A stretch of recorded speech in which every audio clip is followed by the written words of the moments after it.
And yeah, gotta turn on the stupid song.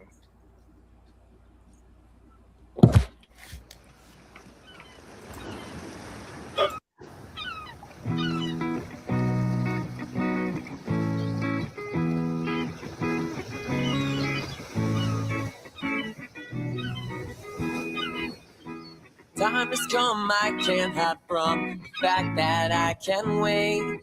See, there's a place where I can go and I can easily escape, where the sun is always shining, and when it's dark, the lights come out. Oh, California, how I love ya, you're all I'm thinking about.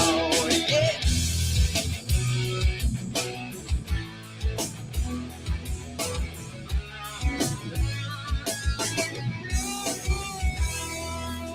It's a beautiful early morning, all the birds are singing songs. I close my eyes for a moment and then I drift until I'm gone. Now if I give life permission, it'll get the best of me. So I pay it no attention as I sing a melody. Finally I'm home. Finally I'm home. Don't care if I'm alone. Finally I'm home.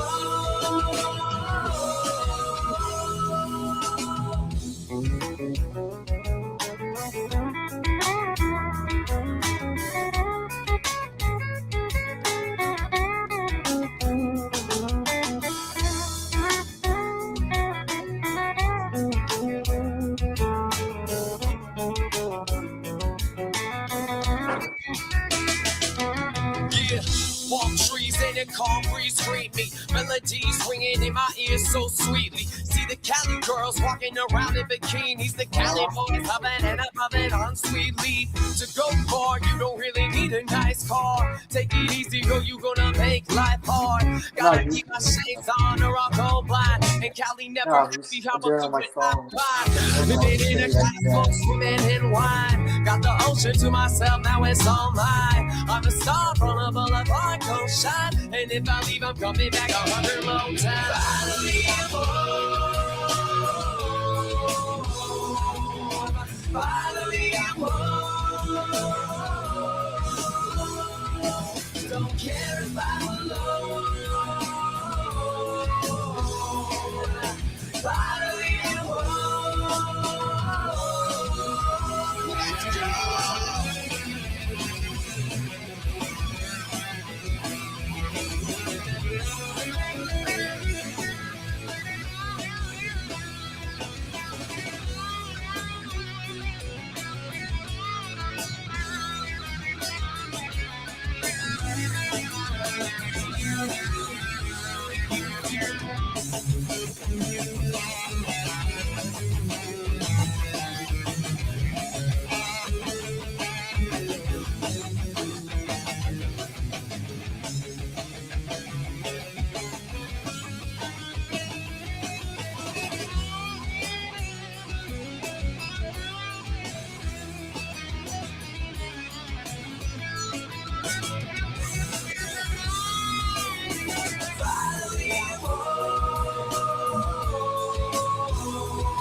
Hello, all right, everybody. Welcome to the stream. I am your host, Lord Triton, and today we gotta take this off the screen, please. Oh, right. My bad. I'll get rid of it. Hold on. There we go. All right, welcome to the stream, everybody. I'm your host, Lord Triton, and today we tried to cover the Will Khanna situation and the reckless spin thing, and a story. So the internet was shitty, and the internet was still shitty. So Toyn is hosting the stream today, and we are gonna cover the topics. And today I'm going to make sure we get through both topics and actually, have a good show and good commentary regarding these topics. So hopefully you guys are in for the long ride today. It's going to be a good show today, better than yesterday. And we're actually going to give a lot of good takes on the situations and get to the bricks and minifig situation as well, because there's a lot going on with that. But first, before we get into that, we're going to get panels. We're going to catch up with the panel in chat. So far, I see Thunder, like always, in chat. What's up, Thunder? How's it going? We'll start with Dan the Man. How's it going, my friend? Very good. Dan? Can y'all hear me? Can y'all hear me, man? There's crazy motherfuckers. I can hear you. What's up? Yeah, I said I can. Yeah, I can hear you. All right, yeah. There's a lot of shit going on outside right now, bros. Just being completely honest with y'all. So a lot of background noise. I don't know if y'all can hear it or not, though. But other than that, I'm doing pretty great, man. I'm doing pretty great. We had a bit of it, like Triton says, technical difficulties yesterday, right? Should be sorted for the most part now, and we can finally talk about things that actually need to be talked about, right?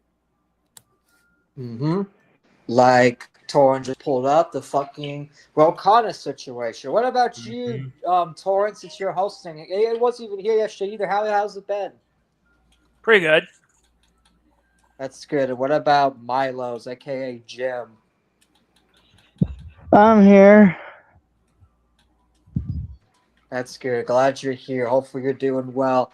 So now we can get into the topic I've been wanting to get into since yesterday, the Rad Rokana situation. Before Torin plays the video, I'll go ahead and explain. So got a Rokana, an American leader official, got detained in Palestine. Like also someone's background noise is loud. Can y'all mute please until you talk?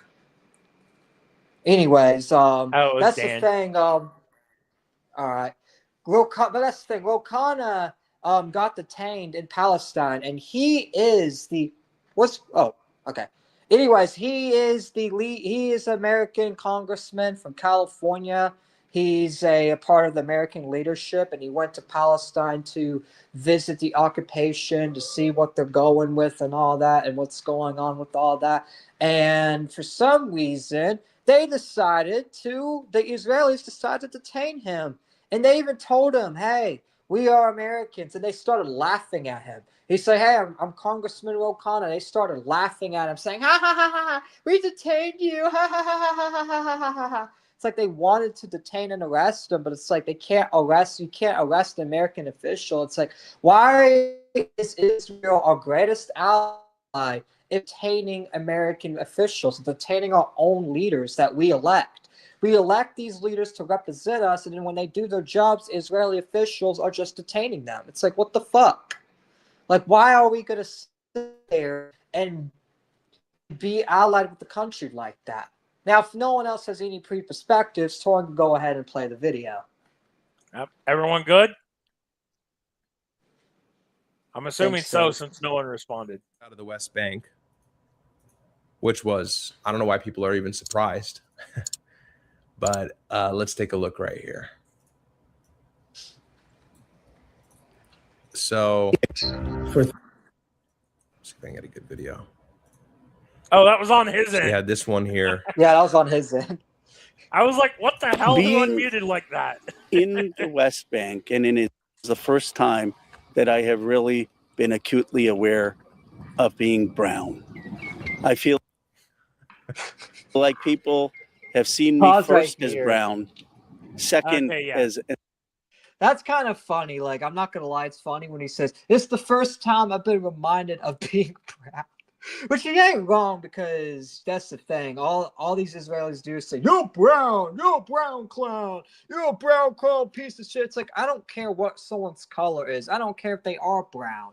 If someone's brown and they're, you know what's sad? It's really sad that the brown Indian is more America first than a lot of these white old boomer congressmen. It's really interesting, right? It's really interesting. They like to say, oh, these guys are brown. These guys are not American because they're brown. They're foreigners. But these quote-unquote foreigners that they're calling foreigners, for one, they were born here. Two, they actually are more America first than these old white boomers complaining and bitching. So it's like, yeah, I will take all the brown Indians. I will take people like Ro Khanna if I have to over someone like J.D. Vance if that person, J.D. Vance, is not going to put America first. Yeah, damn right. And that's the thing. It's nothing wrong with saying that. All right, you can continue. Alrighty. An American congressman, I mean, bro is brown though. Like, not sure why he said that. and third as an American citizen. I saw the arrogance in the eyes of those settlers, 21 and 22-year-olds with guns, laughing that they had detained us. The arrogance of those young IDF soldiers that my tax dollars are funding. So they probably were laughing because they probably knew who Ro Khanna was, because Ro Khanna is the famous congressman that got the Epstein files released. He joined in Thomas Massie on that. He's also very against foreign aid to Israel, Egypt. He's basically aligned with Thomas Massie on a lot of the issues against foreign aid, foreign influence, and stuff like that. And I feel like that's why a lot of these settlers already knew who he was, and they were laughing their ass off because they're like, "Oh, we get to detain Ro Khanna." It's like, bro, if the IDF truly gave a fuck about us, they would fire those settlers and fire them from the IDF, but they're not going to, because they're not our greatest ally. They're not. They are far from our greatest ally. They are our greatest enemy, if anything, because all they do is detain our fucking leaders, detain journalists, detain American citizens that just go and ask questions. It's like, bro, thing about America is asking questions. If you don't want us to ask questions, then why are you even allied with us? Like, we are for freedom of speech. Israel clearly isn't if they don't even allow our leaders to go and see what's going on in the occupation of Palestine. They don't want the American Congress to see what's truly going on there unless they're a paid shield that's not going to say anything. Then they'll show them. But they're not going to show someone like Ro Khanna because they know Ro Khanna is going to expose it and try to basically, show it to the other congressmen and say, hey, these are where our tax dollars are going and the people are getting tired of it. And he's going to definitely use it. Ro Khanna was there to basically document and collect evidence on the Palestinian genocide, so then he can use it to say, hey, we shouldn't give Israel foreign aid because look what they're doing. They're killing babies, they're bombing buildings, they're using our tax dollars. They don't need any more foreign aid for this. And that's why they detained Ro Khanna, because they didn't want him showing the full truth of what's actually going on in Palestine. They're not just killing Hamas terrorists, they're killing innocent people. They're killing people that did nothing wrong. The United Nations report came out of them literally sniping babies in the fucking head while they're breastfeeding. Like, this is really a serious situation. And yesterday, some asshole was like, oh, this is not a big story. Yes, it is. It actually is a big story. It is actually a story that a lot of people need to cover, actually, because guess what? Babies are getting sniped in the fucking head with our tax dollars, stupid. Of course we're going to cover it. Why not? Why wouldn't we cover it? Duh. Are you stupid? All right, you can unpause it. Yeah, sorry. I was getting the other tabs open for later. Oh, no, you're good. That way I don't have to open them later. Having no respect for the fact that they were detaining Americans. No respect that they're... And by the way, guys, if you are unfamiliar with Ro Khanna, he's a congressman out of California. I believe their 17th congressional district. And he's become a lot more recently. There was an American congressperson in that bus. Does he have to censor Israel now? He does it because of monetization. Mm. We're not getting monetized. And that's the thing. If I get banned over just saying the word Israel, then I'm just going to tell YouTube to go fuck itself and go to kick. I'm not going to be a slave to the establishment. Sorry. The Ravencast, that's what we're built on. We're built on not being a slave to the establishment. Like, if they're going to ban us for saying the word Israel, then I don't want to be on a platform like that. Like, come on. Israel's a fucking country. We have a right to say it. We have a right to call it out. We're not getting monetized, so I don't think it'll affect us. I've said Israel many, many times. Non-profit for life. Non-profit for life. Non-profit for life. I get my money outside of YouTube. And that's the thing. When I get big enough, I'll open a Patreon, but I'm not gonna I have slave a nuclear myself to. take. Yeah, If what's the Israel nuclear take? supposedly has the right to fucking exist, then we have a right to fucking say the goddamn country's name without getting demonetized. How about that? If you fucking make it to where we can't say the country's name without getting demonetized, then it obviously doesn't have the right to exist.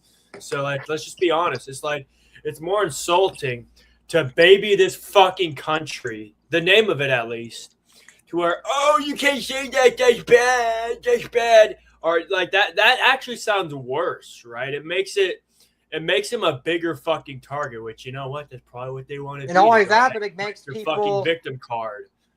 Like you said, if we can't even say the name Israel, then it's like, does Israel really have a right to exist? If we can't even say the fucking name? Every country has a fucking name. That's what gives it legitimacy. If we can't say the fucking country's name, then how legit is it? Oh, I go ahead and say it's probably not that fucking legit now. Wouldn't you guys kind of agree with that? Mm-hmm. So, like, maybe just fucking don't do that dumbass shit where you demonetize Also, I have people for saying another. his name. I have a nuclear take as well. When the Bible says "bless Israel," or you shall be blessed, and curse Israel, it's not talking about Bibi Netanyahu's fake version of Israel, because the verse later on says there will be Jews that try to claim the name of Jews, and that's the thing. We just got to worship the land. We don't have to worship Benjamin Netanyahu or the Zionists, because that's the thing. If we did, you would think they would be liking Jesus. They would be liking God. They wouldn't be promoting gambling, porn. I believe Israel is basically. I wouldn't say Israel is the nation of Israel as it stands right now. I wouldn't say that because I don't really think that's been a thing for most of human history, right? It's only come back recently, right? What if Israel is just people who believe in God, who are the children, stuff like that? What if it's just that? What if it's as simple as like people who believe in God and follow His teaching? What if that's the true Israel? What if it's just that's that? The thing. Here's why I think it's the false Jews running modern Israel, right? Because these people that run Israel right now, they're not from the land. They're all from Europe. Benjamin Netanyahu's from Poland. He's not even born. He's not even a true Israeli. He's not even God's Israeli. He's not even the Israeli from the Bible, because you don't have no relation. Because people have done history into Netanyahu's families, and all they could find is both of his parents are from Poland. They were Jewish, but they were Poland Jews. They were European Jews. They were Ashkenazi Jews. They are not the Israeli Jews from that land at all. They're not. They are not. They are not from that land, and that's why I don't even believe that verse is accurate to Benjamin Netanyahu and the European Jews. And if it somehow is, I'll apologize when I die. But while I live, until I find full-on proof that God was referring to Benjamin Netanyahu in the Bible, I'm not going to support Benjamin Netanyahu or his fake state of Israel. Because I don't think, and that's the thing, I don't speak for the Heavenly Father or for Christ, but I don't think if Christ came back right now, he would be supporting Benjamin Netanyahu just killing children even after Hamas was defeated, right? Because that's the thing. Yes, because I already hear the story, oh, but God had children killed in the Bible. Yeah, but that's the thing. He had those killed because he can see the future of those children. Clearly, God's not telling Benjamin Netanyahu in modern day to kill the Palestinians. So it's like you can't make that argument, because I don't believe they're telling Benjamin Netanyahu, oh, snipe kids in the snipe babies in the head at night while they're breastfeeding from the mother. In fact, Christianity would be so Keep talking, against I'll be that. right back. Also, on the same note, they fucking paid for Hamas to exist in the first place. So it's like they really can't fucking complain now, can they? All right, Torn, hurry up though, because when you get back, you have to unpause. But we'll keep talking. But anyways, but that's the thing. It's like Hamas, though. It's just like they literally paid for Hamas to exist. They literally made sure Benjamin Netanyahu, out of his own mouth, if you watch that Tucker Carlson documentary, he out of his own mouth said, I wanted Hamas to survive so I can sabotage my other enemies. He literally wanted Hamas to survive to sabotage other Palestinian groups and to also make the Palestinian reputation look so bad to the point where people think they're a bunch of terrorists. It's all a massive gay op. Why do you think he goes after innocents more than actual Hamas terrorist cells. It's because why is he going after hospitals and lying, saying Hamas is there when they're not there? It's because his true target is not Hamas. His true target is not Hamas. His true target is the innocent civilians because he wants all of them gone so he and his people can go. All right, you Okay, back? I'm back. Yeah, I'm back. Welcome Sorry back, about my that. friend. No, it's all I went it's to all go get good. something to drink. All right, you can go ahead and unpause unless Dan has something else to add because Dan was saying a lot of good things as well. No, not right now. You kind of laid it all out on the table anyway. And All right. laughing when our translator told them that there are Americans there and the American embassy is concerned. It is the arrogance of power, of a power that has had no accountability, total impunity, and has created a toxic culture of oppression. Jesus, that beep's loud. Yeah, pause. I've been tased before. I might have to turn it down a little on my end. Jesus. No, the beep. Hold on. You actually don't have to because that's the only time the beep happens. Well, it wasn't just the beep; it was the whoosh wind from the wind too. Yeah, you can turn it down. Anyway. Just make sure stream can still hear it, obviously, because I want to I'm gonna make sure put it about half. Yeah. If it's too loud, if it's too quiet, chat, just let me know. But I don't think it will be. But just don't put a half. Just put it 75% if you can, because I want to make sure they hear Rokana. I want to make sure they hear Rokana loud and clear because he says a lot of factual things. Oh, there you go. That should be good. Play it. We've met with officials. Okay, that's good. We've gone to Ramallah, met with the president Abbas, but I've never really gotten to meet Palestinians and seen the occupation from the eyes of Palestinians. Pause. And it was See, that's the thing, right? He's met with the Israeli government. He's met with the Israelis. He's met with Ramadan. He's met with all these other governments, right? But he's never got a chance to meet the Palestinians. See, that's another thing, too. That's how you know because he met with the Israelis. He wants to meet with the other side. He's like, look, I met with one side already. I feel like it's good and in Americans' interest if we get to hear the other side because clearly Trump's not going to go talk to the Palestinians. Neither is fat ass Vance or Cuck Rubio or any of them fucking retards. They're not going to go talk to the Palestinians. They're not going to go and ask them what's really going on. They're not going to go do the research on the ground. So someone out of the American leadership, Congressman Rokana is, and guess what? He gets punished by our greatest ally. It's like, come on. How do people still think these people are greatest allies when they have done so much shit against America, so much shit against our country, so much shit against our nation? These people are not our greatest ally. They are our greatest enemy. Enemy. Literally, greatest enemy.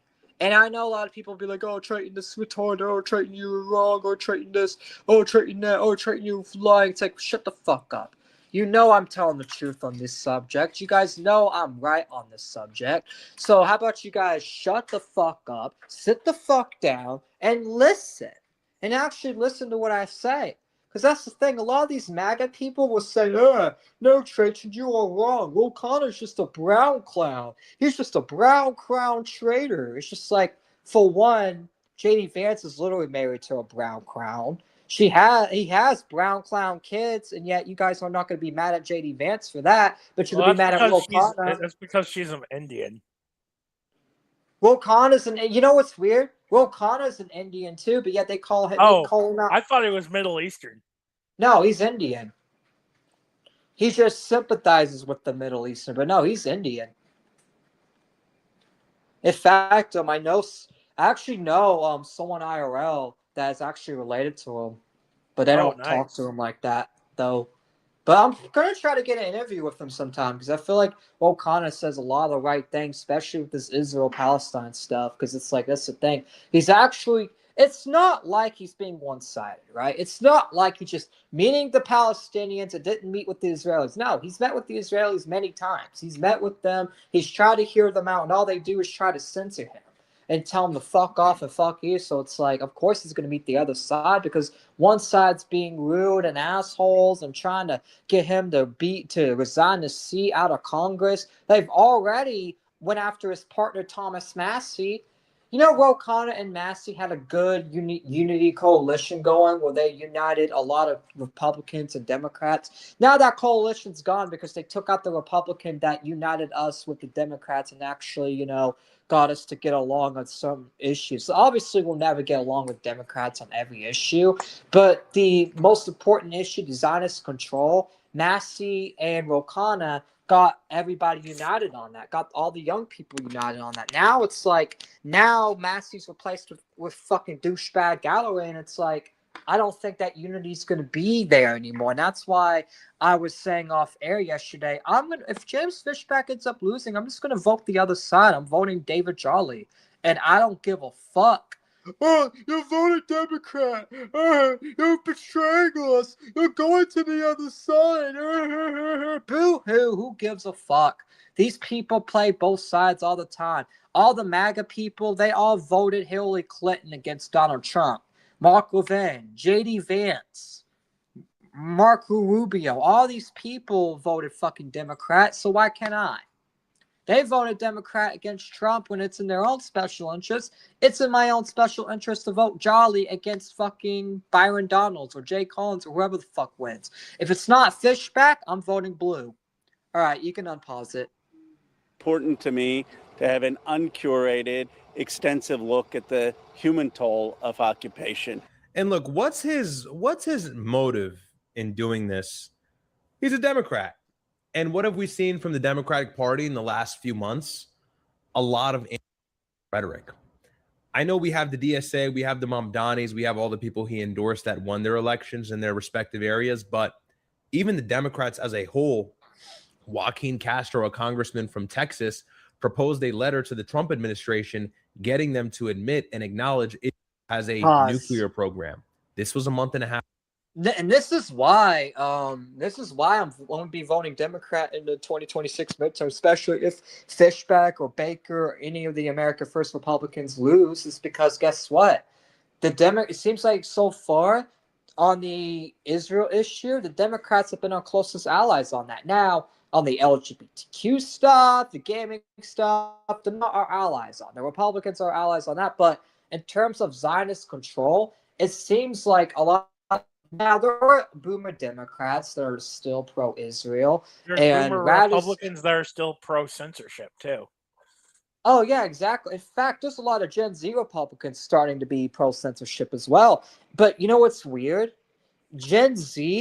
A lot of Gen Z leftists are actually becoming more pro-free speech. You know what's weird? Hunter Biden did a sit-down interview with Nick Fuentes, which apparently they just released a trailer, but when that interview gets released fully, I'll probably react to it. But Hunter Biden, Joe Biden's son, did an interview with Nick Fuentes and platformed Fuentes. And it's like, so you're saying Joe Biden's son... What a strange world we live in.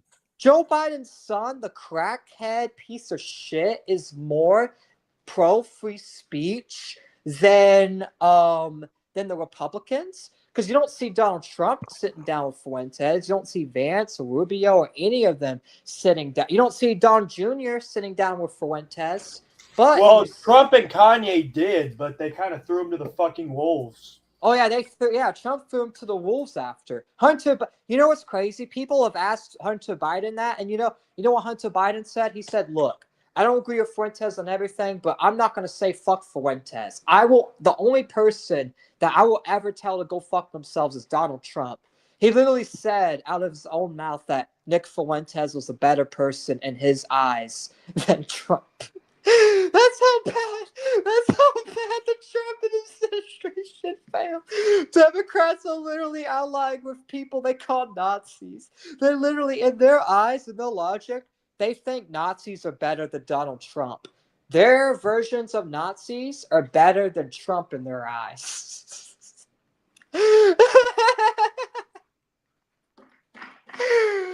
So that's how you know this fucking administration's fucked up. It's like you got the right, the alt-right, and the alt-left all working together. That's how you know this shit's getting bad. That's how you know the old boomers are getting bad to the point where even Hunter Biden has to work with fucking Nick Fuentes just to expose the fucking Israel shit and expose Trump's bullshit. Now, they've had a heated debate, and apparently they almost got into a fist fight, but like, after the debate was said and done, apparently Hunter Biden was like, look, I disagree with that Fuentes kid, but I don't hate him, and I won't tell him to go fuck himself like Trump.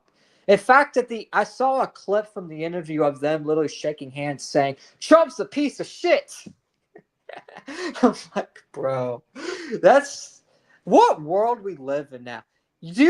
Dan, in 2020, would you ever expect Hunter Biden and Fuentes to be on the same team?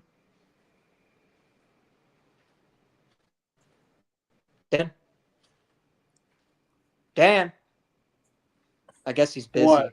What's up? What's I going on? said, would you, in 2020, during COVID, would you expect Hunter Biden and Fuentes to work together in 2020? I have no idea. I'd have to see what their campaigns are focusing on, their promises, and if they actually. Well, their promises are Hunter Biden was for pro open borders, and they used to hate each other back in 2020 bad because Fuentes was still supporting Trump and Jan 6, and Hunter Biden hated all that. So back then they were real rivals, and now it's like it's so bad to the point where they're now like allies. All right, but yeah, you get unpause though, Torn. Ago, no mainstream news outlets had reported on it. And so, like, the Democrats are starting to move in the direction of what people want to hear and what's favorable. Massive research, massive polls show that most Americans after October 7th actually sympathize with Palestinians more than, I believe, under the age of 25 per Pew Research. And so, obviously, the left is seeing where the wind is blowing. And the right is just stuck in history. The right is honestly, for all intents and purposes, still with the adoption of the neocon mindset, embodying everything that the guy who just passed away, Lindsey Graham, was fighting for, which is more wars, more escalation, more dominance in the Middle East, more intervention that never serves the United States. And that is a dying idea. And Rad just fucking, bro, literally just said what MAGA was. Pro-war, pro-intervention, anti, like, not doing the mass deportations. That's the thing. What? He kind of lumped all the Republicans into it, though. The way he phrased Well, that's the thing. Well, but that's true because because that's the thing. Look at what happened to Thomas Massey, the anti-Israel Republican. He lost. And if James Fishback loses, then Rad technically would be right because all the people winning the primaries, all the GOP's pickings, literally the neocons, these old boomers refuse to pick people like Massey, people like Fishback, people like Aaron Baker, people like Michael Nah. They bullied Michael Nah and made him fucking drop out of the Florida 11th district. Now it's that fucking Anthony Subpoena sellout piece of shit. It's like, that's the thing. It's like they will not allow any person that's not a part of the establishment. And that is why the Republicans are suffering a lot of hate. And that's why Rad makes that talking point and he lumps them all into it because when you try, and that's the thing, when I run for Congress, because I plan on running for Congress in 2032, when I run for Congress, I may not win because I'm going to have the same rhetoric as like a Fishback and Baker and shit, right? And it's going to prove my point. Hey, the Republicans don't want any of this anti-Israel rig. And that's the problem is they don't believe in free speech. They don't realize, hey, you can't just sit there and just be a hug box because the Republicans used to call Democrats a bunch of hug box pieces of shit and all that. It's like, come on. But yeah, that's the thing. He lumps all the Republicans. Rad, Myron's brother, lumps all the Republicans in because it is true. All these Republicans that are winning the primaries, the ones that Trump's endorsing, all of them are all these fucking old boomers. Until someone like Fishback wins, you can't say the GOP has a positive shift. Now, if someone like Fishback were to win August 18th, then you could say, okay, the GOP's having a good direction. We've broken the system. Now we don't have to vote for Democrats in the general because we'll have America First Republicans and we won't need the Democrats. But now it's like if someone like Fishback loses, then we'll be forced to vote to go to the other side because guess what? We'll have no one else on our side but the Democrats. And I don't want to work with the Democrats and all that because we call out lefty scum all the time. But it's just like in this situation, we're gonna have to if the Republicans are gonna fail us that bad. All right, you can unpause. Yeah. Hold on. Subsequently Lost of my that, tab there Lindsey for a Graham second. literally just died. And everybody on the right was so sad about it. Obviously, you had Ben Shapiro talk about it. We'll react to that in a moment and others. But it goes to show that it was in this kind of mode of panic. And Benjamin Netanyahu, really most importantly, is in a mode of panic because he needs to keep war going if he wants to guarantee any sort of political standing in the country after October, which the elections will be taking place for in Israel. And he's not favored within the populace. I believe a lot of it actually don't like him. But let it never be mistaken with you or anybody else. Just because the Israelis don't like Benjamin Netanyahu doesn't mean they're not in support of encroaching upon borders all around them, whether that's the Sinai or even Gaza, whether that's Lebanon, whether that's the Golan Heights. And now Syria allegedly is getting the word from Trump that IDF needs to pull out of the Golan Heights. And Trump had told Bibi out of Axios, so ostensibly Donald Trump had told Bibi Netanyahu that you need to pull the IDF out of the Golan Heights, which is a province between Syria and Israel. And so, you got all of these different things existing at the same time, but the Democrats are thinking ahead. So when Trump told Bibi Netanyahu to pull out of Lebanon, you know what he said? Because he met with the Lebanese president and told the Lebanese president, oh yeah, Israel's pulling out. You know what Bibi Netanyahu said 5 minutes later after that? He said, we ain't pulling out. Sorry, we're not pulling out at all. We're not listening to you. They told Trump to put on a condom. They basically told Trump, put on the fucking condom. You're listening. Don't put on we're not putting on the condom. You'll like it raw. That's what they told him. That's basically what they told him in the situation. They said, look, we are taking this condom off of Lebanon, whether you like it or not. You have to join us or we're coming after you. And that's why Trump's now saying, I will arrest Netanyahu. I will fire Zoran Mamdani as mayor if he arrests us because Trump can't fight back. He can't. He likes to pretend he can. He likes to say he's on top, but then actions show Bibi's really on top. Bibi's the one that's really dominating in the relationship. I know it sounds funny, but it's really a true analogy. It's a funny analogy. I know. True. That's the funny. I don't know what's more funny, the analogy or the fact that the funny analogy is true. I don't know what's more funnier. Yeah. Oh wait, that was all an analogy? I thought it was real. Oh no! It was no. It is real about like the Lebanon. About I know. I realized we were still playing into that joke. That's why I keep on making on top jokes because like Bibi's literally on top. He's literally the one whipping Trump, saying, "I'm bombing Lebanon. If you don't like it or not, wish. Okay, Bibi. Okay, I will listen to you. Stop whipping me, please." Remember when they gave Elon Musk the fucking black eye because he said Trump was on the Epstein files, and then all of a sudden he met with Israelis the next day, and then out of that meeting he came out with a black eye, and then he's pro-Trump again. And that's how you know these people are getting bitched behind the scenes. They're literally getting bitched. You got motherfuckers coming out with black eyes, motherfuckers can't even get their greatest ally under control. It's like, bro, the whole Trump second term is a big disaster. It's probably one of the biggest messes we've had. I'm not going to lie. People may not like this, and that's fine.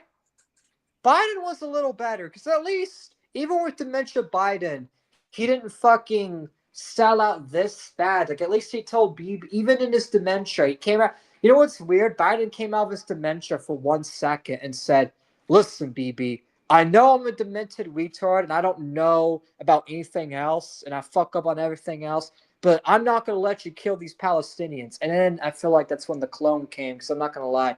I feel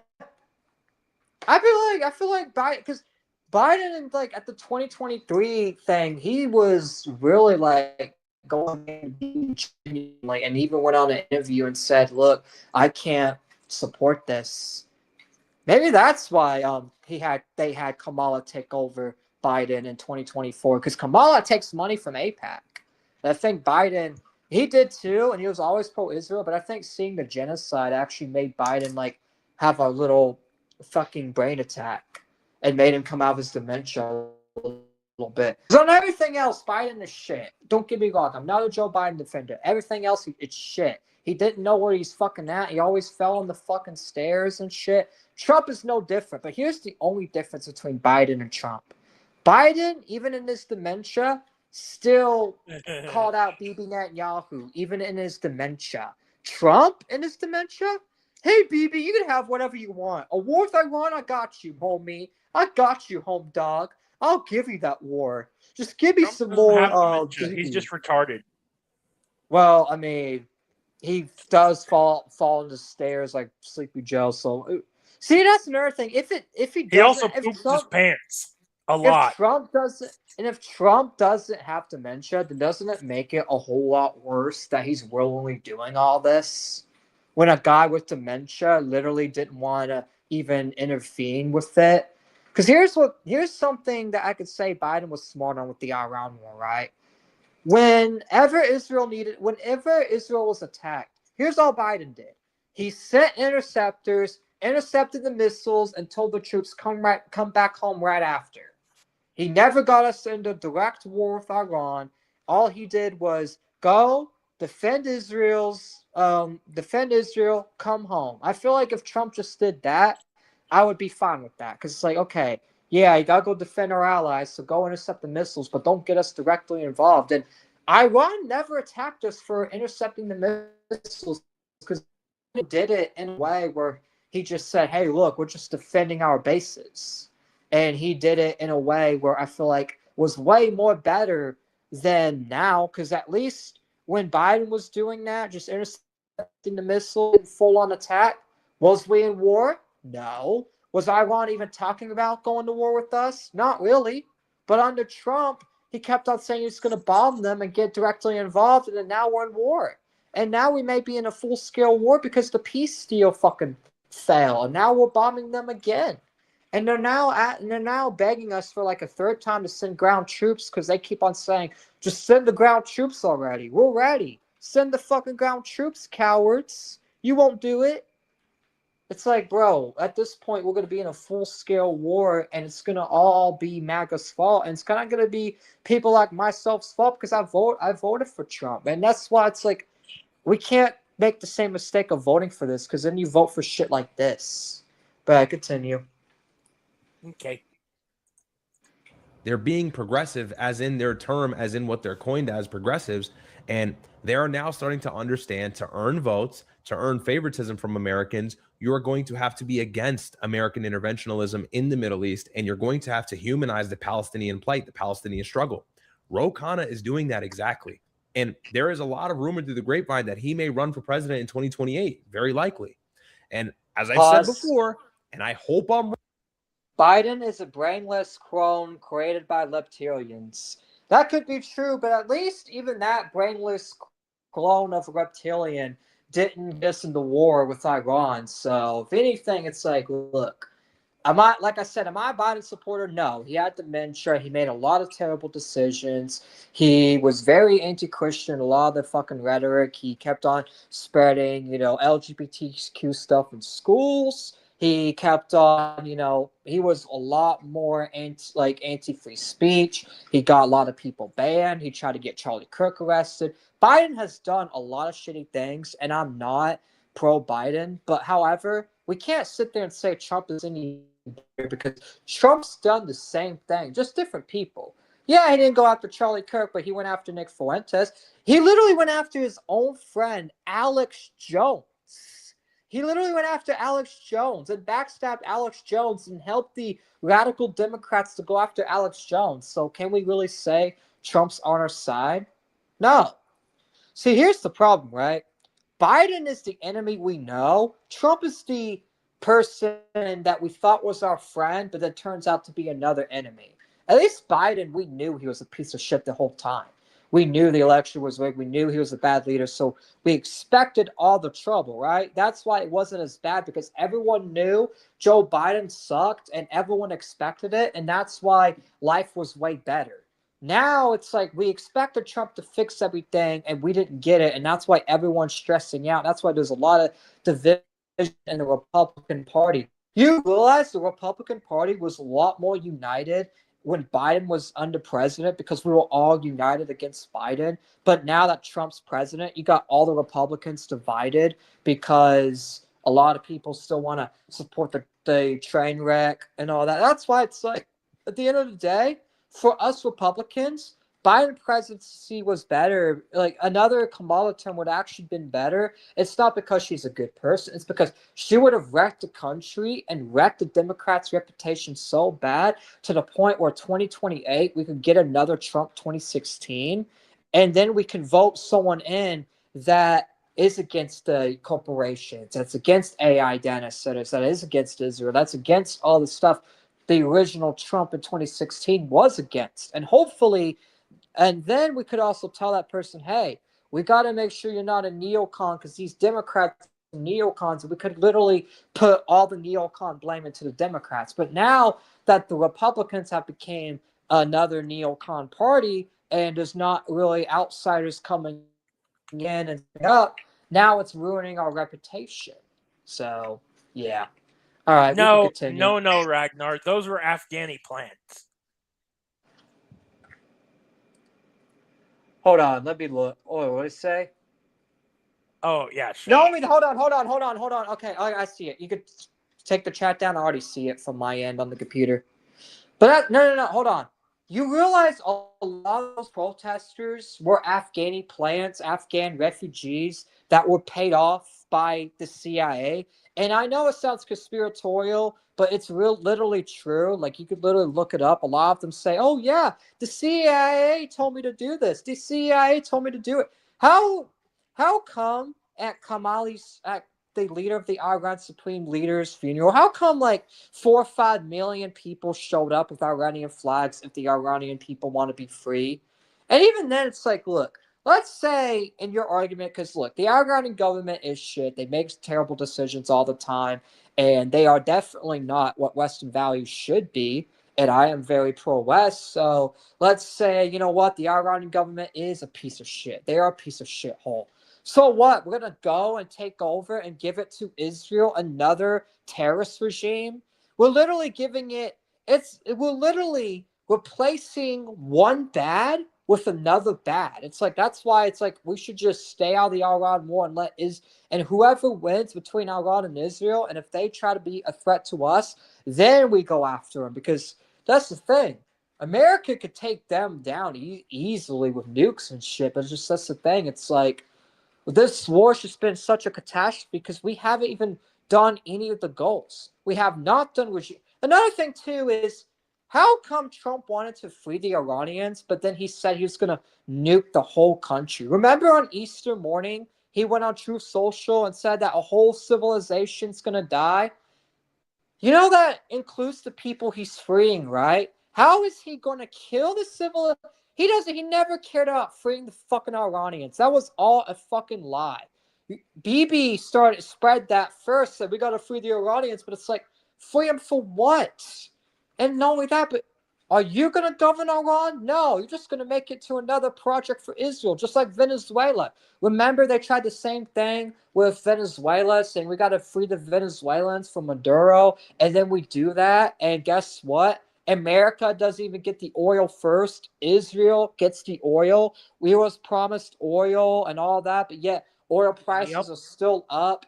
In fact, the only thing that really benefited from Venezuela is Israel. Not only that, you realize the American National Guard's not in Venezuela. You know who is in Venezuela right now? The IDF. The IDF's literally is in Venezuela right now, and I'm sure if we went and did a Venezuela, let's say we could do a Venezuela, and because another thing you gotta understand, Maduro was more like the Iranian IRGC, right? They already had this plan. That's why the old man just didn't even hide because he was already dying, and they already made his son the leader to begin with. Yeah. Maduro was just a fucking idiot because Maduro had Cuban officials guarding him, and they were all stupid, didn't know where to fucking aim, and that's why they all got killed instantly because Venezuela's stupid. Like Maduro leadership was so fucking. That's why I don't even believe Venezuela would even been a threat to the U.S. because Maduro was so stupid. He didn't know how to command an army, and in fact, he had Cuban officials command it, and a lot of them were just fucking drug addicts. Because you got to think, a lot of the drugs come from Cuba, and a lot of those dealers they drive their own shit. And it's like that's the thing. But another thing too, it's like, look, if this was for American interests, I'd be supportive of it, but I don't support these foreign endless wars because it's not for American interests, and it's clear it's not. It's clear it's for Israeli interests, and that's why I'm so against these wars. It's not because I'm pro IRGC. In fact, I don't. I wouldn't know. I wouldn't even want to fight the wars either. Why do we have to fight a country's war? The only thing is if they get attacked, we defend them. And at least with Biden, it's like whether you like him or not, like I said, I hate all of his other shit and I'm not defending him. But in that one instance, he was right because here's what he did, right? When Iran attacked Israel, was raining missiles on Israel, what did Biden do? He went and told him, look, go in, intercept the missiles, and come right back home. They did that, and guess what? No American soldier got injured. 18 Americans are now dead in this war. And I know people say, oh, that's a low number. It's like, bro, when Biden was doing this, not a single one of us died from Iran. Now 18 of us are dead because they're hitting our bases. They're actually doing a lot more damage to us because we're in this war. And now we're probably going to have a lot more die, especially if we do ground troops. A lot more Americans are going to die. And it's just like, we don't need more Americans to die for Israel's defense. Not only that, especially when Israel fucking hates us. They don't like us. They don't even like Western culture. They want just to push goy slop and all this shit. Yep. Let's continue the video. Yeah, I want to say something actually. You know how they talk about how the leftists talk about imperialism and colonization and bullshit? Yeah. That's exactly what Israel's doing. They're coming in, taking over places, and putting their people there and replacing the populace there. Exactly. It's literally. What do you call a group of humans? An infestation. And that's why, as well, like Europe's having like a big, huge Muslim migration problem as well, because these Israelis are going to these people's countries, telling them, like Syria and all these countries, going to their homes, saying, "Hey, get out, go to Europe." Go fucking rain hell on them. We won't kill you there, but if you come back here, we'll kill you. You can go terrorize Europe, and we already let them know that you're going to go terrorize their shit. They'll give you special treatment, but you have to do what we say first. That's what they actually fucking do. If you go look it up, that's literally so many documentations of that. So it's like, look, as much as I do criticize the Muslim migrants for invading the Europe countries, because just because someone comes and takes over your land doesn't mean you should do it to someone else, because then the cycle just repeats over and over and over and over and over and over and over again.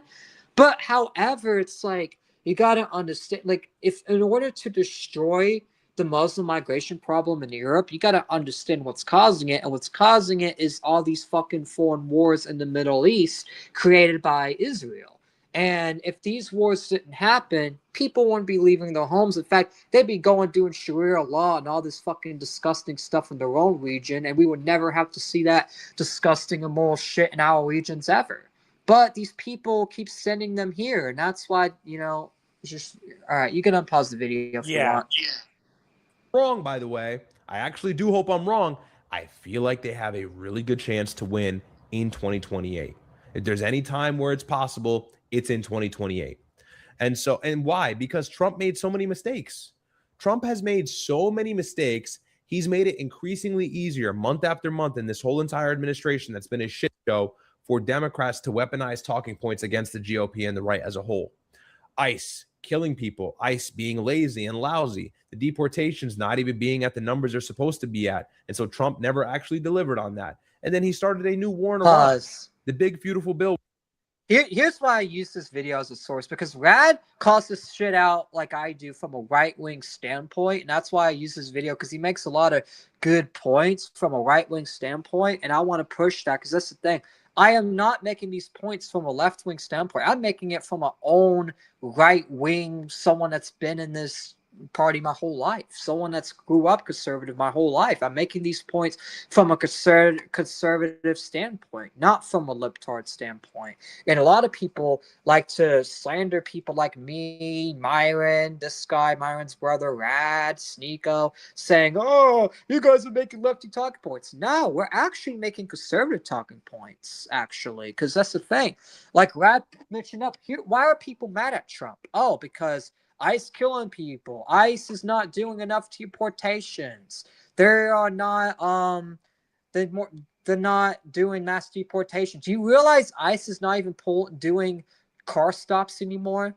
Like Trump's completely failed on the deportation issue. ICE He's picks failed. and chooses who they deport.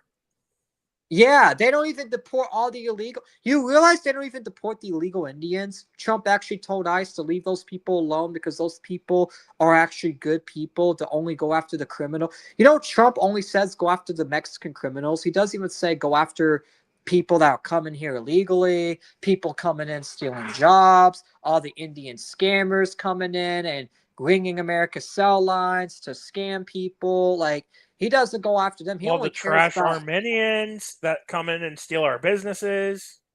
Yeah, he doesn't care about any of them. He only cares about the Somalians because it's a right-wing issue. And he can't even fight against the Somalians. They're still in Minnesota.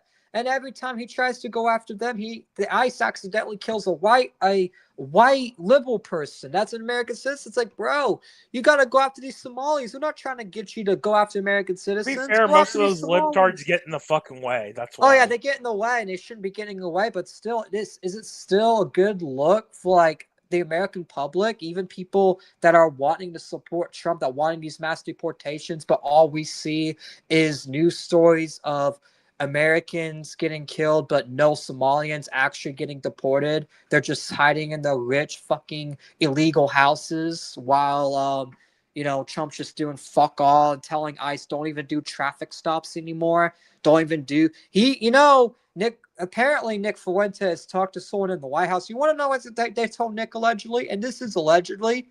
You know what they told Nick allegedly? They told Nick that Trump told Biden and all these Republicans that he endorsed to not talk about mass deportations, to only talk about deporting criminals and criminals only, that mass deportations are, quote unquote, too unpopular. It's like, that's what we elected you for, you fucking idiot. We elected you to do mass deportations and get rid of all these people. Yet you want to give it up? Really? See, that's another thing. Here's what's different. One more point before I tell you to unpause the video. One more point I do want to make, because this is important. Here's the difference between me and a leftist, right? I'm saying they're not doing enough mass deportations. A leftist is saying, don't do deportations at all. Don't do deportations at all. That's immoral. That's inhuman. It's like, we're clearly different. It's like, I don't even know why people lump me in. If a leftist says deportation is anti-human, they're the most retarded fucking person on the planet Earth. Especially since they that is the most people they don't agree with. Hold on, I want to actually make an argument. It's actually one of the most human things you can do, right? If they're talking about humanity be based on showing motherfuckers mercy, that's one of the most human type things you can do. Because let me tell you, before deportation exists, they would just fucking kill you and fucking throw your ass in the river. Okay? They do that to They actually do that. They do it in North Korea. Hold on, they do it in North Korea too. Oh, you can't even leave North Korea either. They'll kill you. You can't even leave. See, they kill you for entering or leaving. Like, Like, as soon as you're born in North Korea, you're stuck. And if you're not born in North Korea, you're not welcome unless you're coming in giving a propaganda tour of how Kim Jong Un's the greatest leader. And even then, they're gonna fucking off camera treat you like shit and say, "You didn't say this enough. Get the fuck out of here, or we'll kill you." Oh yeah. Guys, listen. Yeah, Listen what's to me up? very carefully. Listen to me very carefully. I think we should do more deportation. Does that make me a liberal saying they're not doing it enough? Well, if that makes me a liberal, then I must be a motherfucking deranged fucking liberal, I guess. Because we aren't doing it enough, okay? It's not wrong to Exactly. say that. And people are like, oh, that's so mean and evil. How could you say that? They're people too. Yeah, they're, I mean, yeah. Oh, wait, we're calling them people now? But, I mean, jokes aside, like, motherfucker, they're coming. I mean, I'm not saying deport people who are already citizens. I'm saying deport motherfuckers who don't even belong in this fucking country. It's not that fucking hard. Exactly. Don't deport people. Because that's the thing. Let me ask the leftist libtards and even the fucking MAGA people, right? Let me ask everyone listening, everyone on the panel, everyone in the chat, everyone listening, right? Everyone that's going to watch us, whatever, right? Watching us in YouTube clips, whatever, right? Let me ask you this. If someone's in your house and they're in here illegally and you don't fucking know them, are you going to let them stay in your fucking house? Eat No, your you're gonna food? either fucking kick them out or shoot them. Exactly. Oh, yeah, even the liberals will do that too. That's the worst part. They're going to act like they wouldn't. They totally fucking would, and they have. So why the fuck are we going to allow these people? Not only that, but Charlie Cook actually made a good argument on the whole immigration issue. He's like, why? You realize it's a disrespect to the legal immigrants that spent years coming in and actually becoming citizens, and yet you're just going to come in here illegally and you expect to be treated like a legal citizen? No, there are people that are so proud of themselves that they're finally able to be legal citizens without getting deported, and then they see these fucking douchebag drug addicts snorting coke on the streets, and they're like, how did these cokeheads get in here? Why did I have to file the fucking work into coming in? Like, what's the point of a legal citizen process when there's people coming in sniffing coke and just coming in and just coming in freely and no one's doing anything about it? It's like, it's no point. You might as well just abolish the legal system at that point. It's like, and I don't think we should. I feel like people should just, respect the legal system, and we should force people to respect our system. And if you don't respect our system, then kindly leave America. Don't be here then. If you don't respect our rules, we don't force you to follow our rules, because you can leave. Unlike North Korea, you can leave. You can give up your citizenship, even if you're born here. If you don't like what's going on here, you can give up your citizenship and fucking leave. And I'm going to be real. If the Israel shit gets so bad, I may fucking leave eventually. I don't know. Like, that's the thing. It's like, Where would that's you go an option. though? I don't know. I mean, I'll probably go to Jordan or go somewhere like, either Jordan, like basically a country that's like friendly to Christianity, and like countries that have like more Christian synagogues and stuff, so I can, go and like pray and actually, even if I don't leave, I may not leave it, because I'm not gonna lie though, like I may not leave America, and here's why. It's because I actually do love this country, and instead of shitting on it and giving up on it, I want to make sure I die trying to make my country great. And if I have to die for making my country great, I will. Like, fuck it, I want to make my country better. I want to make it to where we have freedom of speech, to where everyone is, getting along, and actually, we're not giving our tax dollars to genocidal terrorists. All right, let's unpause the video and try to get through it so we can get to the bricks Yeah, and we're minifigs only thing. almost 6 minutes in out of 27 minutes. Well, hey, Was let's be comprised of real though. There's a Thomas lot Massey of once again. hold on. Hold on. Before you unpause it, there's a lot of commentary, so this segment may be a little longer than the bricks and minifix thing, just because there's a lot of stuff people don't know, and that's why it's longer. But you can go ahead and pause so we can get Yeah, through but it. we've been on for an hour now. We're only 6 Don't minutes worry, in. we won't go through Went the whole against the video. big We won't beautiful go bill, through the whole and video. then Trump came out on Truth Social, berated Okay. him, and said, "Oh, he's pro LGBTQ, he's pro transgender, pro tranny, pro mutilation of our babies. Get Thomas Massey out." Who's Thomas Massey? Thomas Massey was one of the only congressmen every single time there was a vote for legislation to go against foreign aid to Israel, and not only to Israel, to Egypt, to other countries. he's not a fan of foreign aid across the board. A lot of people don't know that about Thomas Massey. And he pause. actually is the embodiment of prioritizing. See, this is why I'm pausing a lot, because this guy fucking makes a lot of good points, because he brought up a really good point. They want to say, don't vote for Ro Khanna, don't go for Ro Khanna, he's a Democrat, that's betraying your own party. Okay, let's put Thomas Massey in the primary. No, we can't. He's America first. We can't. Okay, then why are we going to vote for you if you're not America first? If we actually give you an option and you just reject it and you put in a douchebag like Ed Galloway in who says he loves Epstein, then okay, yeah, we're going to not like you. We're going to not like this party anymore. Like, these people stupid? Are these people dumb? Yeah. Yes. All right, you can continue. The country and not cucking ourselves out for our Middle Eastern ally, our greatest democratic ally in the Middle East, that being Israel. And as a result, Trump worked hand in hand with all of these other very large, very rich donors to get Thomas Massey unseated in Kentucky, in which he successfully did it. And Thomas Massey had occupied that congressional seat for a long time. This was about a month or 2 months ago, and we spoke about it on the stream. So AIPAC, Trump, they've all become one entity, and now it's very clear the road is wide open. The Democrats know what they have to do to win over and win back the United States in 2028, and that's just being, and that's what they're doing already.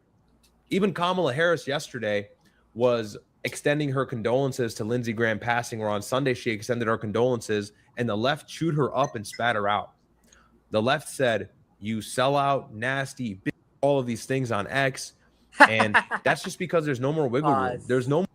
See, even the Democrats are tired of Kamala, Joe Biden, all these people. Because that's the thing. Look, I'm not going to go and celebrate Lindsey Graham's death, but I'm not going to say he's a good guy like she did, right? Because there's a difference between saying, look, we're not going to celebrate someone's death, but however, I understand why people are, and here's why. It's because Lindsey Graham got millions of innocent people killed. You know, millions of Iraqis died over the mass weapons of destruction because of Lindsey Graham. He wanted war in Iraq. He wanted war in Syria. He wanted war in Libya. He wanted war in all these countries. He got a war on our doorstep is what the Iraqis would call it, because we literally went straight to their doorstep for a fucking lie and started a war with them, right? That's fucking ridiculous, man. Like, imagine if that happened. Imagine if we did that to Lindsey Graham, right? Started a war and walked on his fucking doorstep like, Lindsey Graham, you have weapons of mass destruction, pal. Well, imagine we did that to that motherfucker, huh? Imagine it. Oh! He would cry victim. He would literally be like, "This is unconstitutional. I don't have weapons of mass destruction." Hey, no, I'm saying, like, if the Iraqis had the ability to do the same shit we did to them, right? Will you think Lindsey Graham would be doing that bullshit again, getting millions of people killed? Fuck no, okay? He'd probably hold his fucking tongue. And he only did because he got away with it. No one's. He did get away with. Well, technically, yeah. I hope he's in. I mean, I know this sounds bad for somebody who just died, but because of that, I hope he's in hell. Not because of the. Not because of the fact that he told us to go to war with the Iraqis. No. It's because he fucking lied to us and got millions of people killed in a war that was most likely could have been solved diplomatically more than anything, right? Not just one. He got American citizens killed too. There were so many people all over the world directly and indirectly affected by that fucking war. And it's just, this motherfucker gets to fucking die peacefully or as peacefully as he can go, right? It's just ridiculous. Fuck it. Here, let me say this, right? Because I kind of have the same take as you, but it's kind of different because it's like at the end of the day, it's the father, and I'm just going to say this.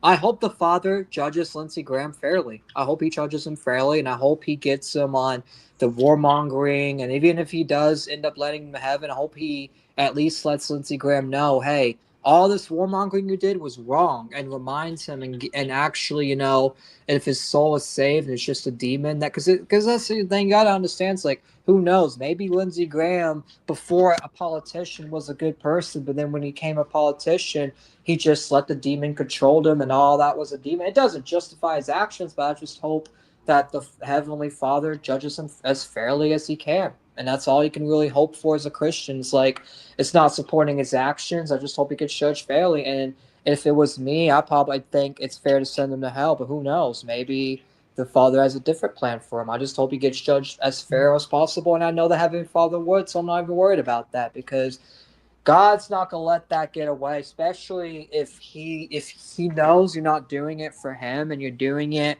for, your own selfish interest to stay rich. He hates that. They hate that. The Bible condemns killing people over selfish desires, especially money. Lindsey Graham did all this for fucking money so he can get more access to Israel, more access to, Ukraine and all these governments. And it's like, fuck you. All right, Torrin, you can unpause. Yeah. And also, wait, Torrin, can you look and tell me which one of these, because it has segments on there. Can you just look and see what the segments say? Trump's political mistakes. The next segment is why Ro Khanna's visit matters. And then the segment after that is CNN report on the detention. And then the segment after that is footage from the West Bank. And the other section is why the story matters. And then there's what happened. Okay, so here's what we're gonna do. We're going to stop at the CNN detentions thing. Oh, no. Go ahead and play it, and then we'll get to go to the next segment. Go to where it says the Ro Khanna. Why we basically aren't going to make any commentary. We're actually almost there anyway. Detention thing, yeah, right? Just unpause it and then stop at the segment and stop at the CNN segment, and then we'll just talk about how it matters from our perspective, and then we'll go to the Bricks and Minifix thing. Okay. Well, we still got 2 sections to go, I think. Oh, wait. No. You're right. Yeah, we'll just start at the second. Yeah, start right here. Yeah, that's perfect. I'm certainly probably the first American politician who's been detained by the IDF and settlers. I mean, we were at a village that is... Bro, he literally even has to censor the news report. Yeah, because of the monetization, because they will literally fuck you over in the... That's how you know, it's like Israel's super corrupt, because they are not even letting people say their name because they know that people will be that critical of them. Because that's how you know they're in the fucking wrong. They know they're in the wrong. Like, if they knew that they were doing the right thing, but people just hated them, they wouldn't care about their name being out there. But they don't want their name out there because they know that they're in the wrong. And if you're that bad to the point where people can't say your name because you're that bad of a person, then maybe it's because your actions. Yeah, you're gonna pause. Early settlers had destroyed. They had destroyed the school.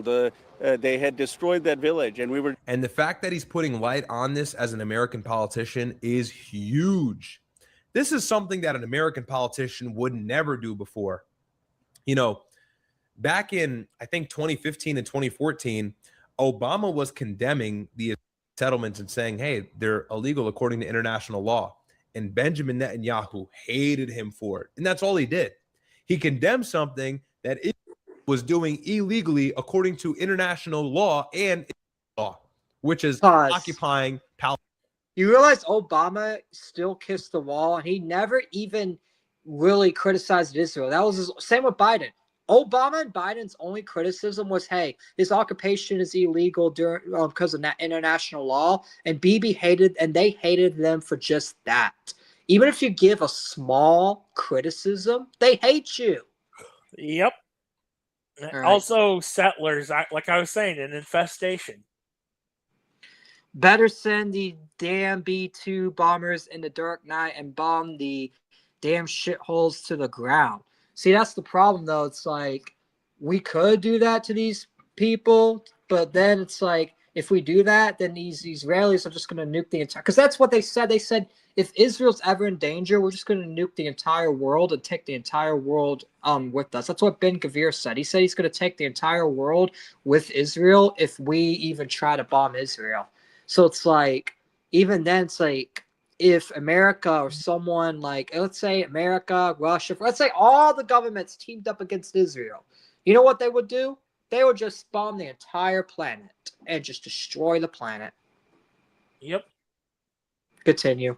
Palestinians in their rightfully given land. No, he was talking about bombing the Middle Eastern countries. Those borders were drawn out from the 90s. So what's bombing what's bombing everything but not talk about bombing Israel, but well, so why are we That's gonna bomb Ragnar, these? by the way. So I know that's Ragnar, but why? I don't know he has a different opinion, and different opinions are welcomed on this, obviously. But it's like, why are we gonna bomb the Middle Eastern countries when they're not really doing anything wrong, not influencing the American government? It's like it literally. If we bomb the Middle Eastern countries, you know what happens? Greater Israel, and you know what Israel's gonna do? They're gonna be like, oh, we got the Middle East. So let's go expand it to Europe. Then they No, expand it to actually, Europe. let me give an argument that Ragnar is actually going to listen to, right? Because this is how it's basically it, right? You bomb the Middle East, right? You get more of the people you don't like coming to your fucking country because their fucking little whole continent that they fucking live in doesn't really fucking exist anymore, right? If you actually bomb it to the fucking ground, well, that doesn't guarantee all of them die. And the ones that don't die are going to have to go somewhere else, and you're going to have to let them in, all right? Now, you can say, oh, we don't have to let them in. Regardless, your fucking leaders are going to do it anyway. And guess who your leaders are paid for? Israel. So I'd say just the whole reason why we're even having these problems is mainly because Israel is telling us to bomb these countries, and that's displacing the people who are in the Middle East and forcing them to go elsewhere. That's why we're even in this fucking situation, right?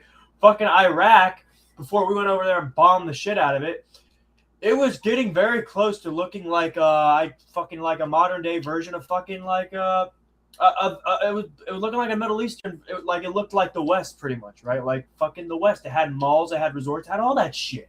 We bombed it. Guess what? The rest of the Middle East is pretty much the same way now, right? Actually, I mean, that is the issue.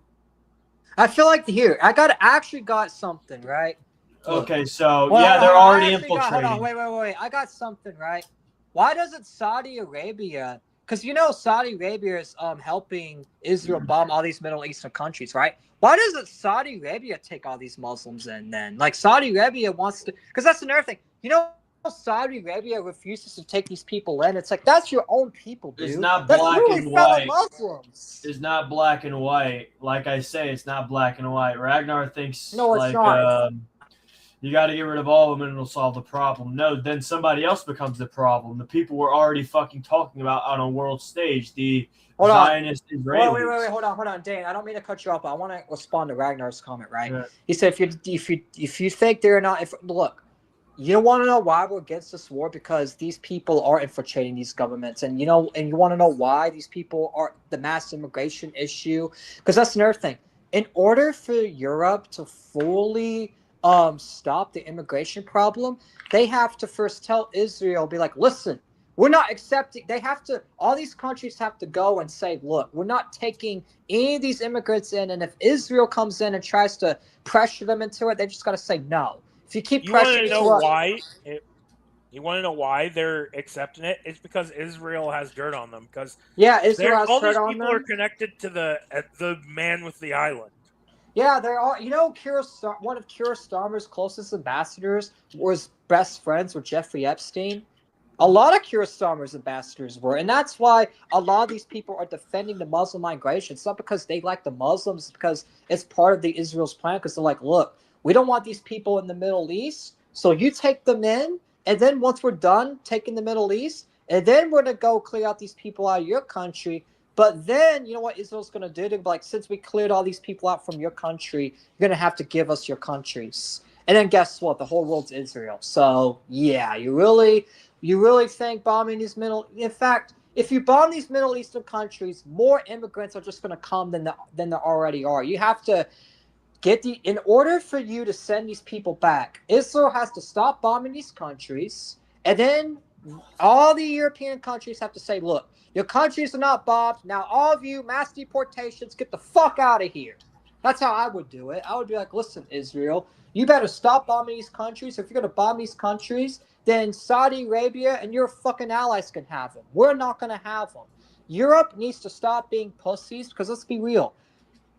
Look, as much as you could blame the Muslims, you have to blame the European leadership as well because they could tell Israel no. They could tell the migrants no. They can close all the borders down and say, look, we're not taking you guys in. This is not our war. We didn't bomb your country. They bombed your country. Go to Saudi Arabia. They fucking helped. Go bother the Saudis. Go bother the Israelis. Don't bother us.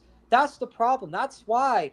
And like you said, Ragnar, instead of defending the mass immigration, these European countries need to fucking have some balls and say, listen, we're not taking any more of these people in, and it's your problem, not ours. That's how I would do. If I ran a country, I would say, look, these mass migrants are not my problem. They are your problem. Go bother Saudi. Not if I was, let's say I was Keir Starmer, I'd be like, don't bother the UK about it. This is not a British issue. This is your issue and a Middle Eastern issue. Go bother the damn Saudis. Because that's their own people, and I don't care if they can't accept them. That's your problem. Go figure it out. All right, you can unpause now. Also, he responded again. All right, let me read it real quick. All this has started in 2015 already. Yeah, but by who? Israel. And not just Israel, but Israel, Saudi Arabia, the Gulf countries. You realize a lot of these Gulf countries are not letting these people in because the Gulf countries are trying to be in the Abraham Accords, and they have to apply the Abraham Accords, and the Israelis want Europe to. Because that's the thing. I'm going to explain this real quick. Hold on, Tony. Let me explain this real quick, and we'll unpause the video, right? No, I was saying read the rest of the comment first. I know I will, but I want to explain this.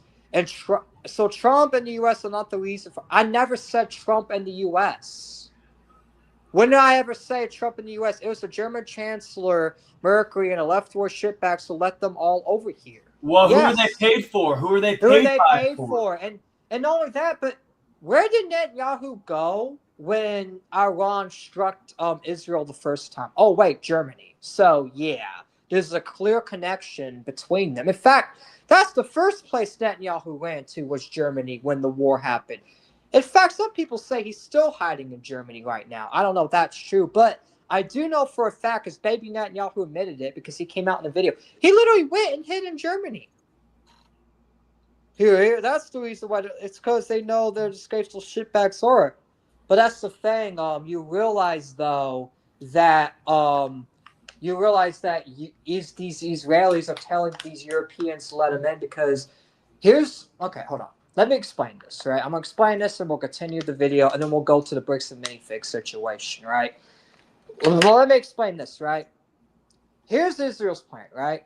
The reason why the Gulf countries are not going to let these people, hold on. The Gulf countries don't want all these immigrants in, so Israel's trying to be in bed with the Gulf countries. So here's how they see it. They're like, you know what? Let's send them all to Europe. So the Gulf countries can be on our side, and we can control all the Gulf countries. And then in 10, 20 years, when we defeat all of our enemies, Iran, Iraq, and all of our enemies, then we'll go and give Europe help, right? They're going to go give Europe help, get rid of all the immigrants for them. And then you know what they're going to say? They're going to say, hey, we got rid of your problem. Now you got to give us more power into your government.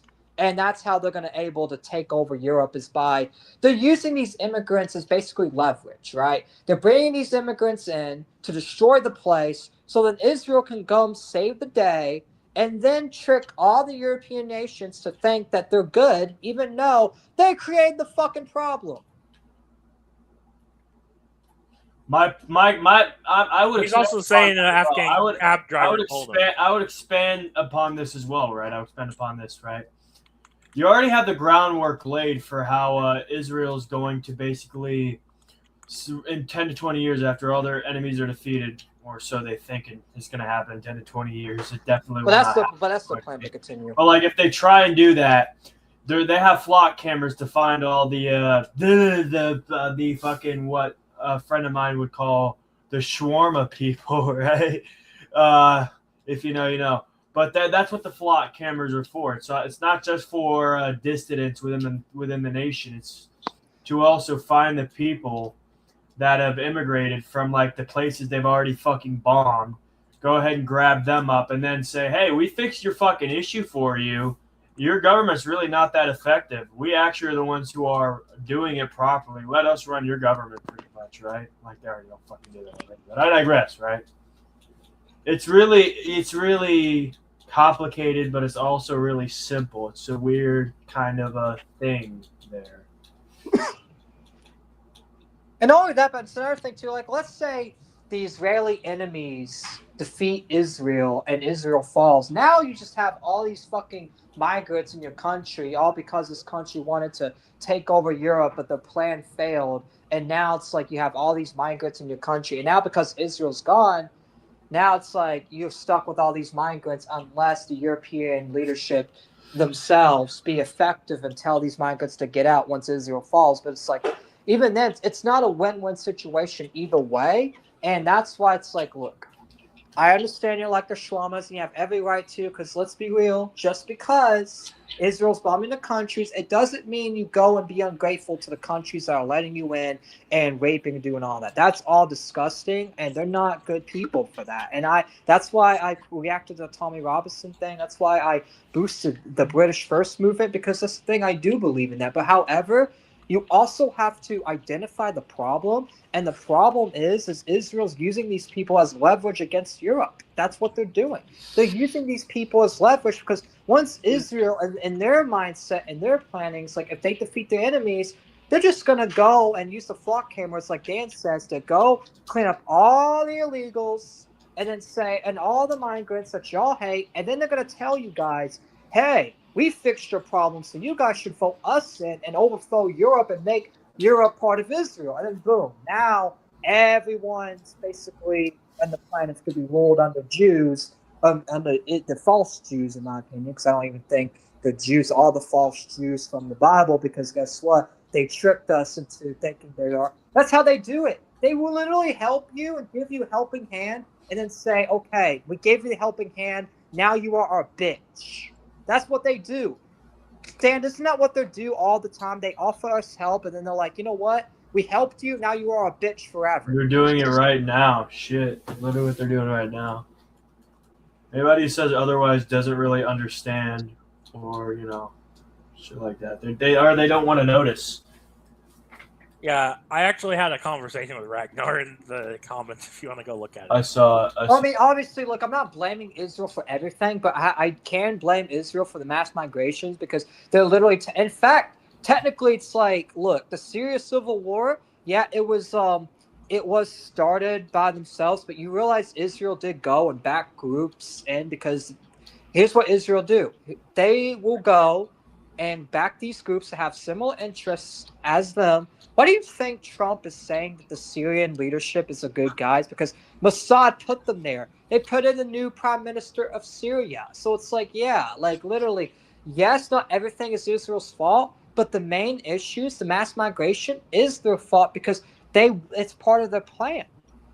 It's part of. Why else won't they tell them to go to Saudi or go to Israel, go to other countries that are in that region? It's because Israel doesn't want these people in their region because they are using these people as well to corrupt to basically influence the Gulf countries. So to telling the Gulf countries, hey, look, we kept all these illegal. Hold on. Let me finish real quick.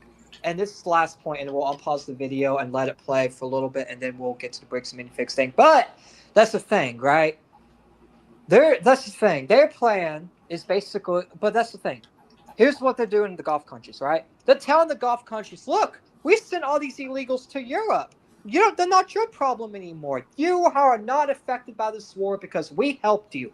And all these Gulf countries like the UAE, Saudi Arabia, Qatar, all these Gulf countries are twerking for Israel because Israel kept all these fucking illegals going to their countries, and they're telling them, hey, we stopped them from coming here. So, because they tried to go into these Gulf countries first, and the Gulf countries rejected them. And Israel's taking credit saying, hey, look, we helped you reject these people. We sent them all to Europe. So now you have to be on their side. And not now, why do you think the UAE, Saudi, Qatar, Kuwait, why do you think they're all twerking for Israel going, yeah, they're killing our enemies and taking our illegals away to Europe, yeah. In fact, they're literally benefiting the Shawarma countries by doing that, because now the Shawarma countries don't have to deal with all these fucking violent Muslims that they should be helping because that's their own people. All right, unpause the video. I made that point. Sorry, 67. And has been encroaching upon all of them, getting rid of these villages, killing their livestock. 67. Sorry, I'll have to respond to 67? Ragnar. You realize Israel and the CIA backed ISIS, right? They've backed the Kurds. They backed all kinds of terrorist groups. Bibi Netanyahu funded Hamas. You want to know how Hamas even had rockets? Bibi Netanyahu funded them because before October these 7th... people are playing both sides, Ragnar. Yeah. They're doing it It's not because they black and financially white. benefit. It's not black It's and not white. black and white. No, it's not. Because that's the thing. Because even though Hamas and Israel hate each other, Bibi Netanyahu funded Hamas because he wanted Hamas to go after other. The only thing Palestinian black and groups. white in this situation is fucking Bibi Netanyahu's childhood photos, bro. Let's fucking be completely real about this, okay? This is like there's so many they're playing both sides, because guess what? When they play fucking both sides, they make money from both sides. They get more power and legitimacy from both sides, right? That's why they're playing both sides. The CIA has funded numerous terrorist organizations that start civil wars, right? We started civil wars ourselves, same as the IDF. Let me finish explaining the Hamas thing, too. It's like, they funded Hamas to go after other Palestinian groups, but you know what Hamas decided to do? After they killed the other Palestinian groups that Israel wanted to do, they're like, you know what? You know what's a good idea since they gave us these rockets? Let's use their own rockets against them. And that's why October 7th happened, because all the rockets and stuff, all the rockets and shit. You realize after October 7th, Hamas has no rockets anymore because nobody's funding them anymore. You want to know who gave them rockets? It was Israel, but you know how they did it? Let me tell you how they did it to make sure that Bibi didn't get caught, right? Bibi contacted the Qataris, and Qatar has this all like recorded, and they sent it to Tucker Carlson. They literally sent Tucker Carlson the agreement Bibi Netanyahu signed. He signed an agreement with the Qataris saying, hey, you fund Hamas for us, and we won't go after you. And that's why Qatar was so confused when Israel was condemning them, because Qatar was like, wait, you told us to fund Hamas. You literally told me to do it. He literally went to the Qatari king and said, can you fund Hamas for me and tell him to go after these other Palestinian groups for me? And then they do it, and then all of a sudden, and then Israel puts the blame on Qatar. And that's why the Jew cries out and that's why, hold on, let me finish. That's why Bibi went via Qatar, just so he can't get in trouble. That's why he's being investigated for corruptions, because the Israelis found out that Bibi did fund Hamas, and Hamas was still considered an enemy of Israel when he was funding them. So that's why they're going after him for corruption, because they caught Bibi Netanyahu red-handed funding Hamas. That's why a lot of his own cabinet members say, you created October 7th. It's because he kind of did, because he gave it's like saying, look, I'm president of America, right? What if I funded Iran and then Iran attacked us? Would not be a piece of shit leader if I funded Iran and then they ended up attacking us and I knew they were an enemy? Would I be a traitor to America by doing that? Okay, this is as simple as this, right? This is simple as this. If America, like, this is basically what it could be. Say I'm president of the United States. We're getting ready to go to war with Iraq, right? Hey, look, man, we're about to go to war with Iraq. So, Mr. Afghanistan, man, if you fund these specific rebels that would help us fight against the Iraqis, we won't come after you next. And we go after them anyway. And the people that we told the Afghans to fund. Oh, wait, it's the exact same shit that probably fucking happened during the global war on terror. This happens all the time, right? All the time. Yeah. It's called funding somebody. I have something to say, too. Yeah, go ahead, yeah. There's actually a real-life example of this here in the U.S. Mm-hmm. You know all the pilots that flew the planes into shit in 9/11? Yeah, they were all taught. They were all taught here in the U.S. from what I remember. Yeah, they were their terrorist organization that they were part of. I forget what it was called. It was backed by the Saudis, wasn't it? Al Qaeda. Yeah, that's a Saudi. Well, yeah, Al Qaeda was backed by the Saudis. Literally, Al Qaeda was, ISIS was, a lot of them were, and Guess who Saudi is allied with? Israel. They're allied with Israel. They're allied with the United States. And yet, for some, you know what's weird? We condemned Iran for allying with terrorist groups, and we should because no one should be. But why did we condemn Saudi for doing the same thing as Iran? They're both Muslim countries. They're both shawarmas. Why not condemn? It's because guess what? Saudi Money. is following the Zionist playbook. Iran isn't, and that's why there's a difference. That's the only reason why there's a difference, because Saudi follows Zionist rules. In fact, the crown prince, everyone's kissing his ass, he actually created the law himself to pull all support for Palestine from all public businesses and said, look, we don't care. He literally went on TV and said, we don't care about Palestine and Saudi. That's how you know he's bought out. He's literally bought out because look. Well, I mean, in this case, it's also a preservation tactic because if he didn't do that, guess what? His country would be next in line on the fucking chopping block. I tell you that. How much money they fucking have. So I mean, quite frankly, I can't blame him, right? I can't. Blame I can't blame him. I'm just. But I mean, it's still bad. Who I can blame? You want to know who I can blame? Israel and Benjamin Netanyahu, because they don't have to fucking keep on doing this shit, right? I mean, the reason why terrorism is exploding in well, that's one fucking way to put it, but it's skyrocketing, another way to put it, in recent years is due to the instability and all the shit we're doing in the fucking countries where the terrorists fucking come from. Are you done? Yeah. All right. All right, let's continue. Let's continue. We'll play 5 more minutes of it, and then I'll tell you why this whole Wakanda thing matters, and then Dan can explain, and y'all can give your final takes and all that, and then we'll go to bricks and minifix. Alrighty. Beating Palestinians. And Obama just said, hey, yeah, like, I don't like that. And Netanyahu hated him for it. And now, fast forward almost a decade later, you got Khanna talking about the war crimes, or not the war crimes, but the crimes and the brutal military occupation against the Palestinians in the West Bank. And he's there. He's there. And he got detained for it. So, and now all of these right-wing outlets are saying he's lying, he's making it up. They want to cover for this. This is a desperate cover from the right. In October, J.D. Vance and Donald Trump were being asked by a lot of. This could be my last time pausing, and today I'll just let him fully explain, and we'll get to and then we'll do the segment of what matters. But I just want to debunk this, right? The right wingers are saying that this is all made up. Then why? For one, he can literally get removed from his position by lying like that because he's an American congressman, for one, and for two.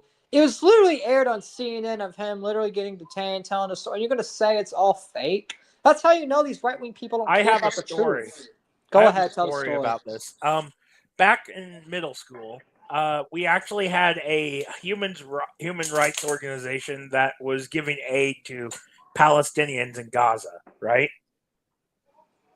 They talked about and showed pictures of all the horrible shit the IDF and Israeli people in Gaza were doing. Because at the time we were talking about like human rights and shit in school, and the people of Palestine, they're literally being abused and beaten by these people. I mean, these people are bad to them because they just the only crimes the Palestinians have really done against the Israel in retaliation is blow themselves the fuck up.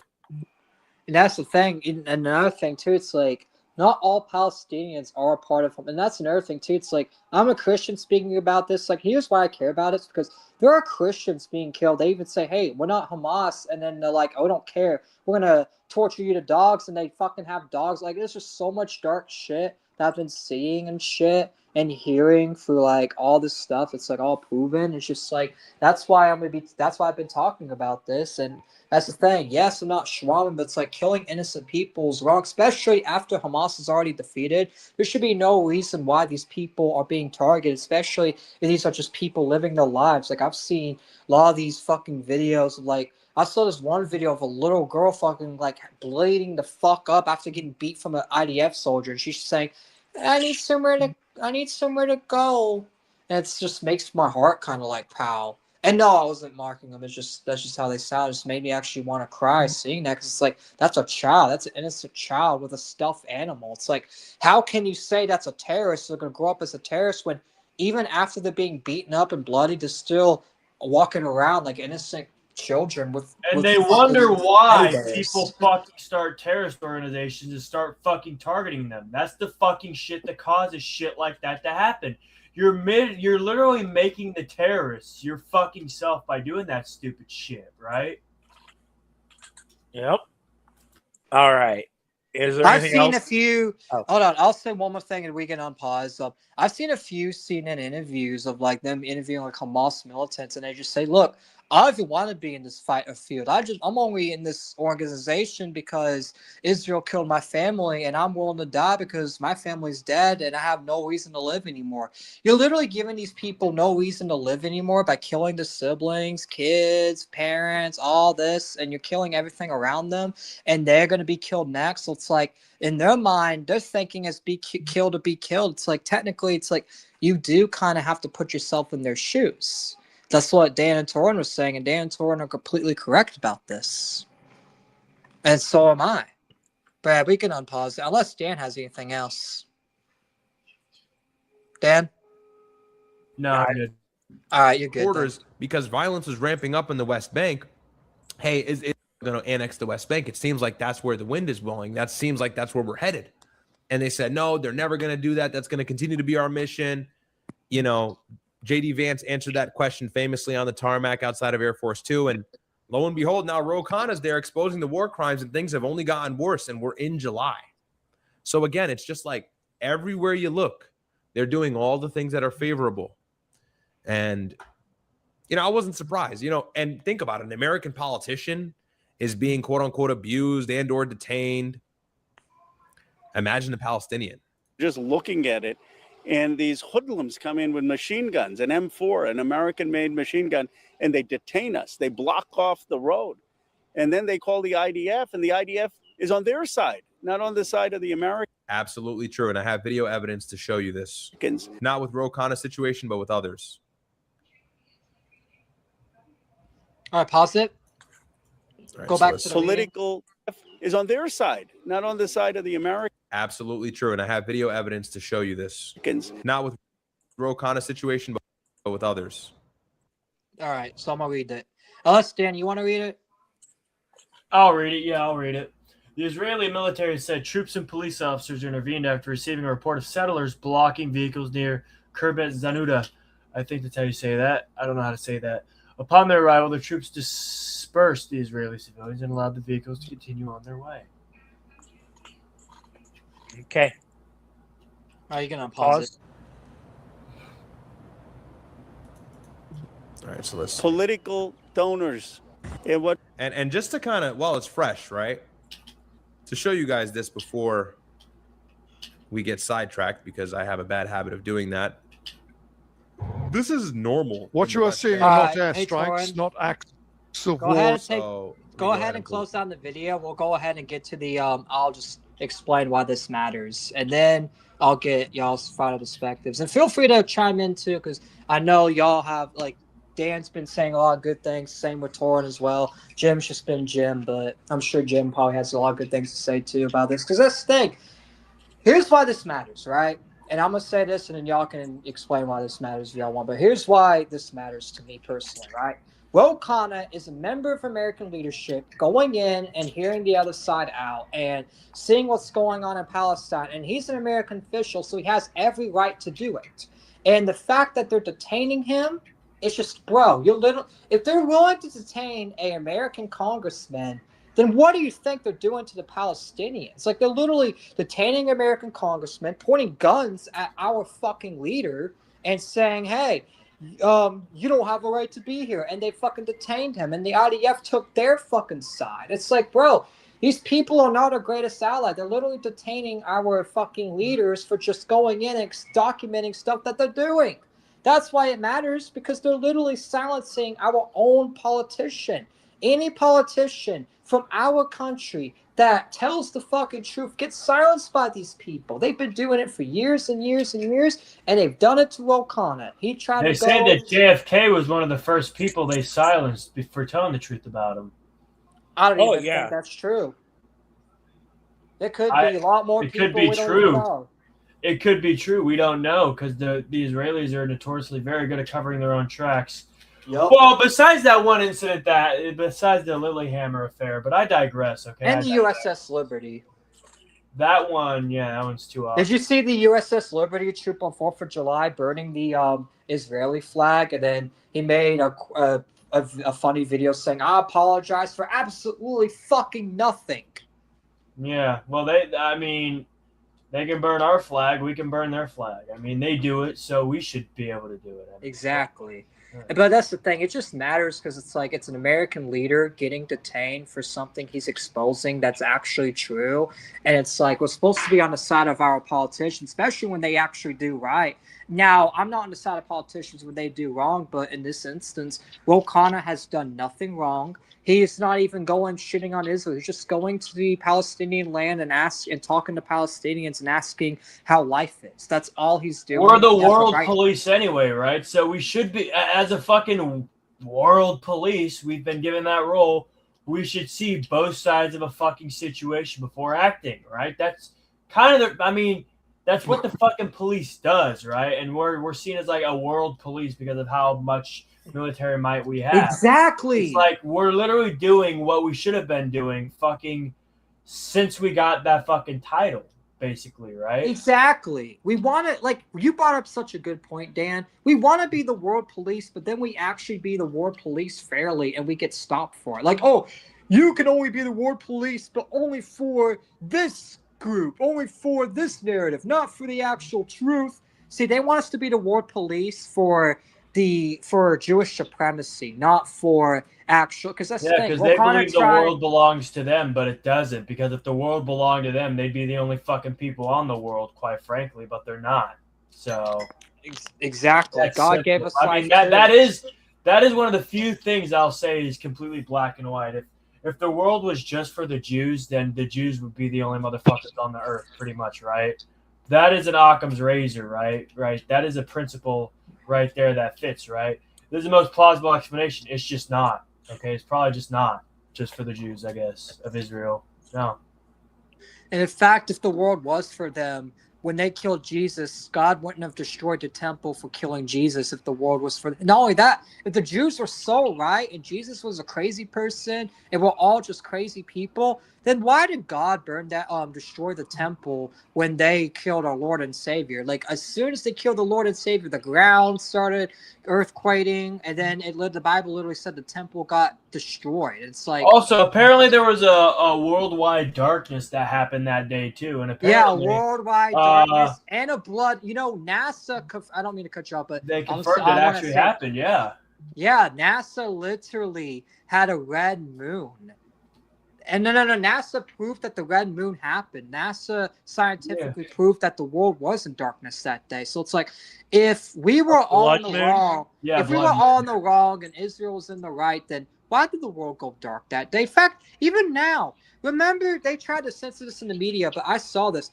There were a bunch of crows in Israel surrounding Tel Aviv, and then they left. And I looked at the Bible verse from the Bible itself, and it says that if crows go into a place and they leave, that means God is declaring, according to the Bible, declaring that he's not on their side. And if the crow thing is God doing that, then that's God saying, hey, I'm not on the side of you. You guys are taking Why were all the bees fucking on the airport? Like, did you see all the bees and shit on the airport too? Did you see that? Yes.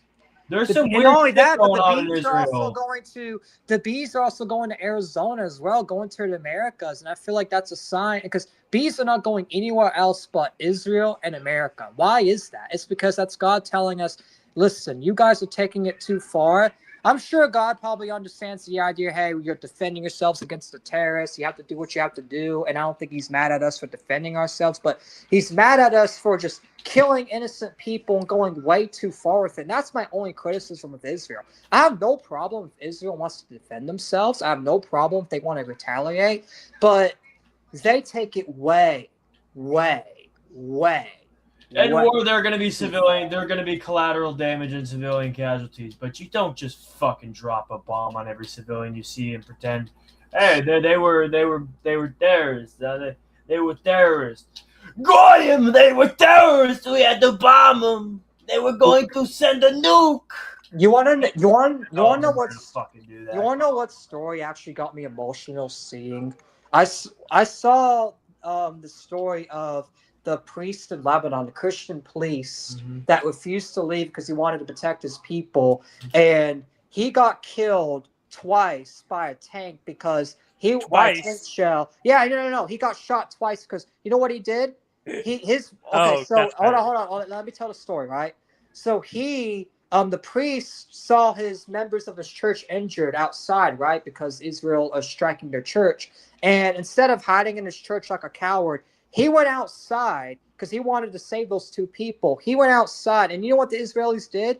They saw him in the camera, and they saw that he had a Christian cross. And you know what they did? They shot him twice. Open target, and killed him the second shell. They literally killed a man for saving two innocent Christian people. They literally killed a priest. It's like, you want to say that Israel's the greatest ally? You want to say that they're doing good when they're killing priests that are saving people like they're doing that they're supposed to do? That priest could have been a coward and hide in his church like a little bitch like the American priests do. But instead, he actually took the balls to go save his motherfucking people. And you know what you guys do? You kill him twice. You shoot him twice out in the open for just saving innocent people that did nothing wrong. And you want to say Israel's our greatest ally? Fuck you.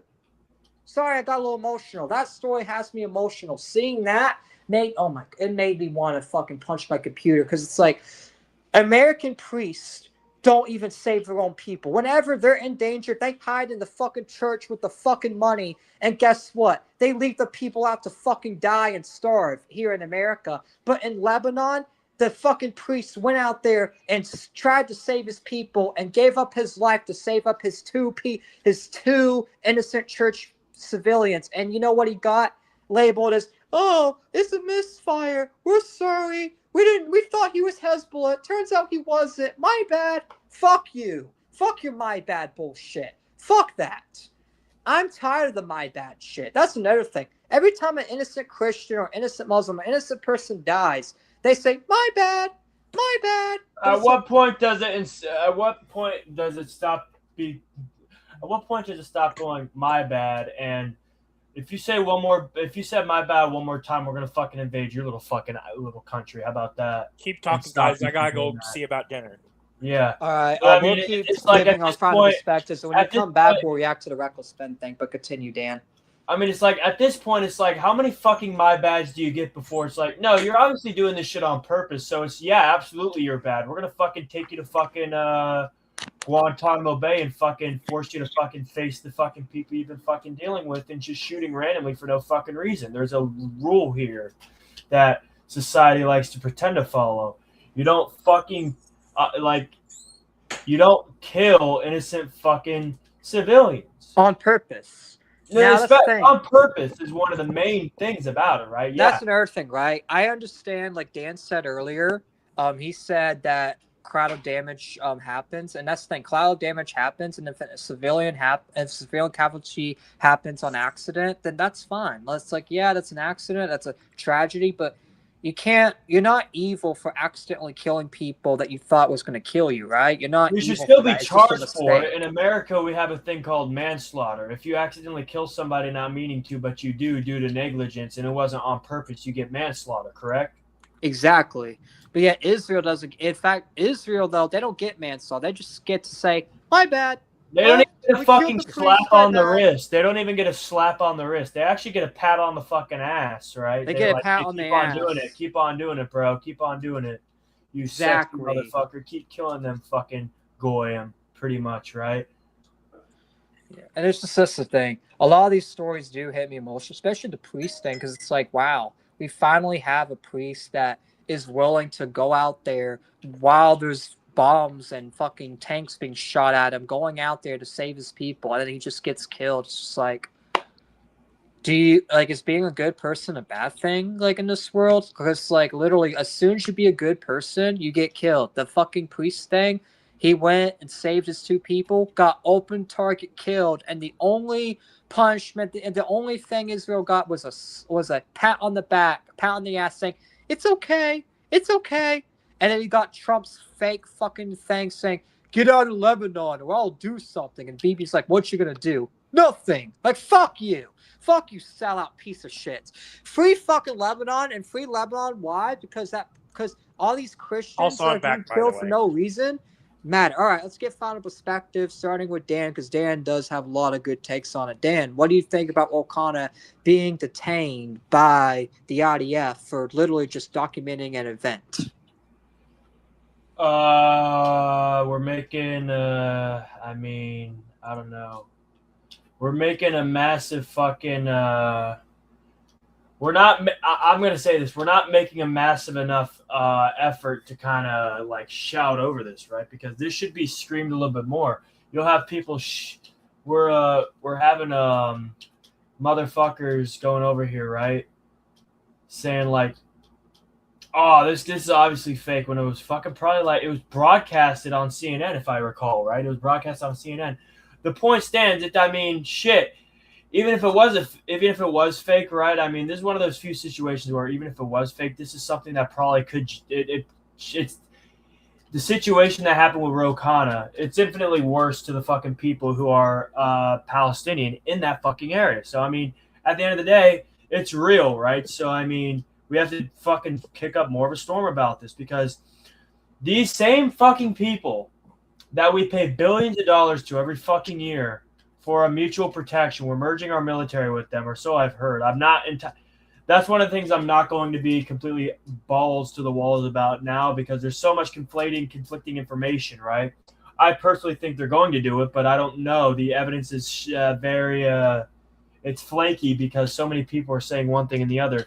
But if this is the country that we're supposedly merging our military with, our best ally, we're the world police. We did an interview with their people, and then we're doing an interview with their opposition, trying to figure out who's in the wrong and who's in the right. And they detained one of our fucking political officials for that.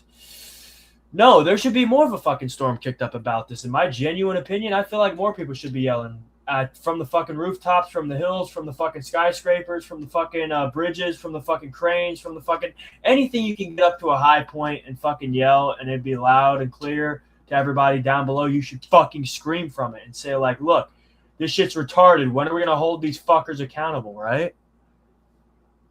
That's my biggest issue. They need to be held accountable, and more people should be making a fuss about it. Not to interrupt. Nothing happens if we don't fucking talk about it. Sorry for interrupting, but which topic do you want to cover next? Bricks and minifigs. They're both bricks and minifigs topics. Record spin video. All right. Get that ready to go. You guys keep talking then. All right. No, that's all good. Yeah, that's my final finishing thoughts on that, to be honest. It's ridiculous. And I agree, and I feel like you gave good thoughts, and something I'll say to your thought is I feel like I do 100,000% agree with the fact that people need to be more aware about it, more people need to be speaking out about it, and more people need to be uprised. Like, in fact, I feel like the IDF soldiers need to be fired for even detaining a congressman like that and treating him like that, pointing guns at him like that. It's like, the military, so I believe the term is discharged from service. Discharge. They need to be discharged from the IDF for that. They need to just be outright like removed. So, Torin, actually, hold on. I'm gonna get your perspective last, because Jim hasn't talked, and I want to give him a chance. Jim, if you're still awake, what's your perspective on Ro Khanna, the congressman, getting detained in Palestine for literally just documenting the event? Jim? Give him a sec. Sometimes it takes him a bit to get his mic unmuted. Yeah, I think it's terrible. It's stupid. That's actually a really good Jim impression. Yeah, try. Wait. Let Jim talk. Yeah, guys, let me fucking talk. So I think it's stupid, dumb. It's gay. They shouldn't be doing that. And yeah, fuck them both, bomb them both. I'm Jimmy Jim, the Jim, and I'm signing out. All right. Thank you, Jim, for that take. Now, Torin, what is your final perspective? It sucks. That's all There I you have go. to say. All right, and before we go, wait, take the clip off for a second, just for a second, because I want to say an important message real quick. Oh, Take okay. out the Sure. video for a second. All right, so hold on, I'm gonna. It's gonna There be you a go. second. I know. Hold on, it's I gonna be maximized you. cool. All right, yeah, maximize because this is important. Hold on, let me just make sure I get the right name for the priest because I'm gonna recognize that priest, and I just gotta find his name and read his name because it's like Lebanese name, so it's hard to remember. Hold up. Here. Post. What the fuck? Hold on, y'all gonna see. I'm gonna hold on. Priest. Hold on. It's gonna be a second. Pull it up. Sure. I'll read it.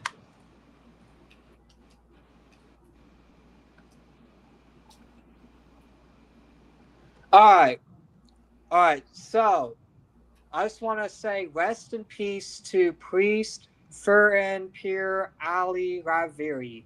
Rest in peace to him. He's probably the biggest legend of Christianity because instead of running like the American priests would and the actual Christian church that runs the world would, he came out of his church and gave his life to save two of his innocent church civilians and gave his life for them. And I just want to say rest in peace to you, my friend. And I hope Jesus Christ is taking good care of you and will always remember you. In fact, I'm going to make him a profile of my Twitter just so he's always remembered. I don't need any clout from it. I don't need any praise. In fact, the praise goes to the priest more than me, than anybody, because at the end of the day, he's a true martyr. He's somebody that didn't want his church members to die. He felt like, that he didn't fear death. He followed Christianity to the T because Christianity, you're not supposed to fear death, and he didn't fear the missiles. He didn't fear the bombs. He went out there and defended these two civilians that were part of his church,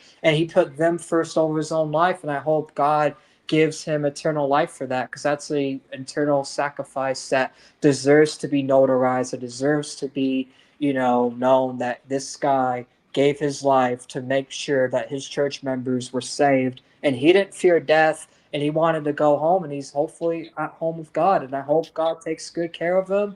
And the Raven Cast will always remember you. Prayers to his family, prayers to the church members that are still being hunted down by the occupation of the IDF. Prayers to them, and I hope that they make it through and they prevail. That's it. Now you can pull up the reckless spending. I just had to get that out there because I want to make All sure. right. I just want to make sure that priest is notarized because what he did was a brave thing, and nobody's even giving him any credit for that at all. So I'm going to be the one to do it. And I'm a small platform, so you can't say it's for clout because I ain't going to get any clout for it because no one else is, saying that this guy's a martyr.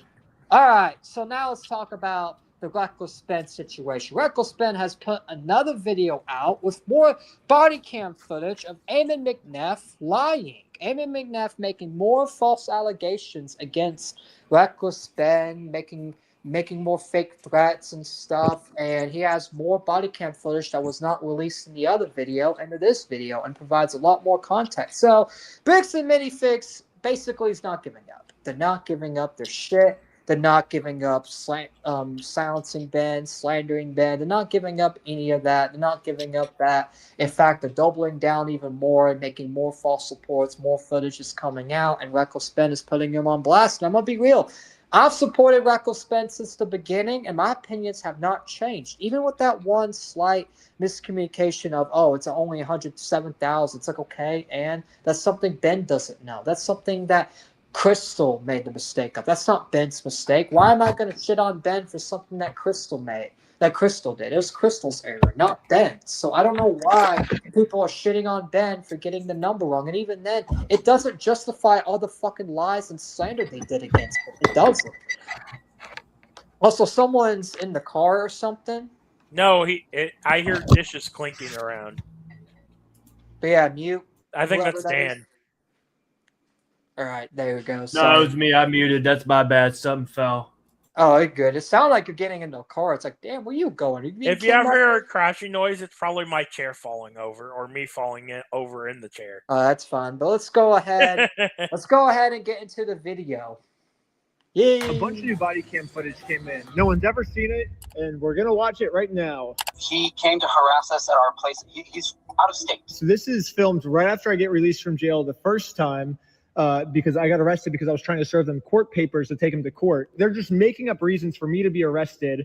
But then I get out of jail because I paid for bond. I get out of jail, and now Ammon's just calling the police because he's like, "You guys let Ben out of jail? Like, what the hell? Like, how could you guys do that? Ben needs to be in jail right now." What? We lost Dan.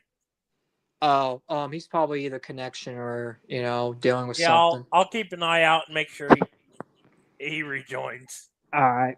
If I got He was arrested, and I think he was booked into the Utah County Jail. Okay. And he must have been released, even though he's an out-of-state, There he is. flight risk. He was released, and so he's a YouTuber that does this pause. stuff for. I like how as soon as Ben gets out of jail, they call him. It's like, "You got him out of jail? Why is he out of jail? Why would you put him out of jail? Why is he out of jail? Why? Why? He's harassing me. He came in here." It's like, bro, you lost and you're still trying your best to arrest him. It's like, bro, this is why you're like bricks and minifigs. Fuck the Legos. We don't even care about the Legos anymore. This is clear corruption and slander they're doing against the man. It's like, bro, the Legos are not even important anymore. Because I see people still bitching about the Legos. It's like, yeah, the Legos are still an important thing to Hey, Triton. but it's more than just the Legos. Video. What's up, Dan? Hey, Triton. My shit's lagging pretty bad, so I'm going to reset my Wi-Fi. I'll be back in about 3 minutes, all right? All right. Torn will look out. Yeah. And clicks. Okay. He was arrested in California for doing this kind of trespassing and kind of stuff. Hey, did you pre-screen this video by chance, Triton? What do you mean pre-screen? As in, did you watch it before already? Not really, no. Oh, so your reaction is going to be completely raw and live. Okay. Yeah, raw. Yeah. I have not watched this. I wanted to wait to stream because I wanted to give a genuine reaction to the new information. Yeah, exactly. All right. I have watched it. Like before, just I think in 2024. Right. My first time getting arrested ever was for serving my court papers. This is my first time ever being arrested. This is my first time ever getting arrested, but I think Pause. Ammon's thinking, oh, well, if I lied to the police and See, another thing too, right, is they said he got arrested in California. No, wrong. He got arrested in Utah. That was his first arrest. It wasn't California. It was Utah. The first arrest was literally by you idiots. So, yeah, you can't say he got arrested in California for this when you guys were the ones that arrested him first. You fucking idiots. make it seem like he's a criminal, maybe they'll just keep him in jail this time, So that's what's happening. And so, but we like, he's also been passing fraudulent gift certificates to financially harmed. Fraudulent gift certificates. Does he mean the Guinness World Record? Oh, I was so confused. I've watched that part like 5 or 6 times. I was like, what's he mean gift certificates? Yeah. I think he means the world record certificate. This is an award for most Legos stolen by any company in the world. He's using that as harassment? Really? Not only that, he's reworded it as a gift certificate. It's not a gift, bro. It's not even... How is it a gift if it's something bad? Fake gift certificate. Oh my god, this guy's a fucking retard. He is a fucker. He's looking for literally anything to jail Ben. Literally anything. I bet you if Ben got caught smacking a fly, Eamon McNeff would call the cops on him and say, "Hey, you smacked the fly." Yeah, I still think it's funny that McNeff cut off those little ends of his handlebar mustache. Yeah, because people were making fun of him. People like us kept making fun of it. Hold up. I'm still here, but I'm turning on my camera for a second. But yeah, continue. All right. That's what's going on. But at this point, I just need some information so I can tell our staff what is going on, because if I need to go and get some of my staff armed so that he can't threaten them, that's what I need to do. Or they're going to go find him and rearrest him because he clearly had to have violated some kind of rule. There's got to be something to stop this guy from continuing to intimidate our staff. He said something really important here. He said, we got to find something on this guy. That's how you know he has nothing, because he literally said, we got to find something on this guy. There has to be some violation somewhere, officer. You have to come up with something. He literally said, come up with something. Like, there has to be something. It's like, is that a truth teller? Is that someone that's really a victim? Is someone that's saying, hey, we got to find something on this guy, man. We got to find something on him. We have to find something. It's like, is that really an innocent guy? Is this someone that's innocent that's being slandered by Ben? If he's saying we got to find something? I thought you had tons of evidence of bomb threats. Why are you not using that anymore? Oh, wait, because they know they were fucking lies, so you have to come up with other lies. Like, why hasn't Eamon been arrested for these false reports already? That's what I don't understand. Why hasn't he been arrested for all these goddamn false reports? They've been making tons and tons of false claims and lying under oath so many times. Why aren't they arrested? It doesn't matter if they're Mormon. It doesn't matter what religion you are. This is the problem. Oh, they're a protected class. It doesn't matter. He's committing a fucking crime, so he should be arrested. It doesn't matter that he's a member of the Mormon church. I don't give a fuck if he's a member of the Mormon church. I don't even care if he's a member of my church, the Baptist church. In fact, if he was a member of the Baptist church, I would say, hey, fellow Baptists, you deserve to go to jail, because guess what? You're breaking the fucking law. It doesn't matter. You're breaking the law. If you're breaking the law, you're breaking the law. It doesn't matter. Also, we lost Jim. Looks like he woke up. No, I moved him out of here since he was asleep anyway. Oh, okay. He can always request to come back in if he needs to. All right. But yeah, you can pause it now. Yeah, unpause it. Jail.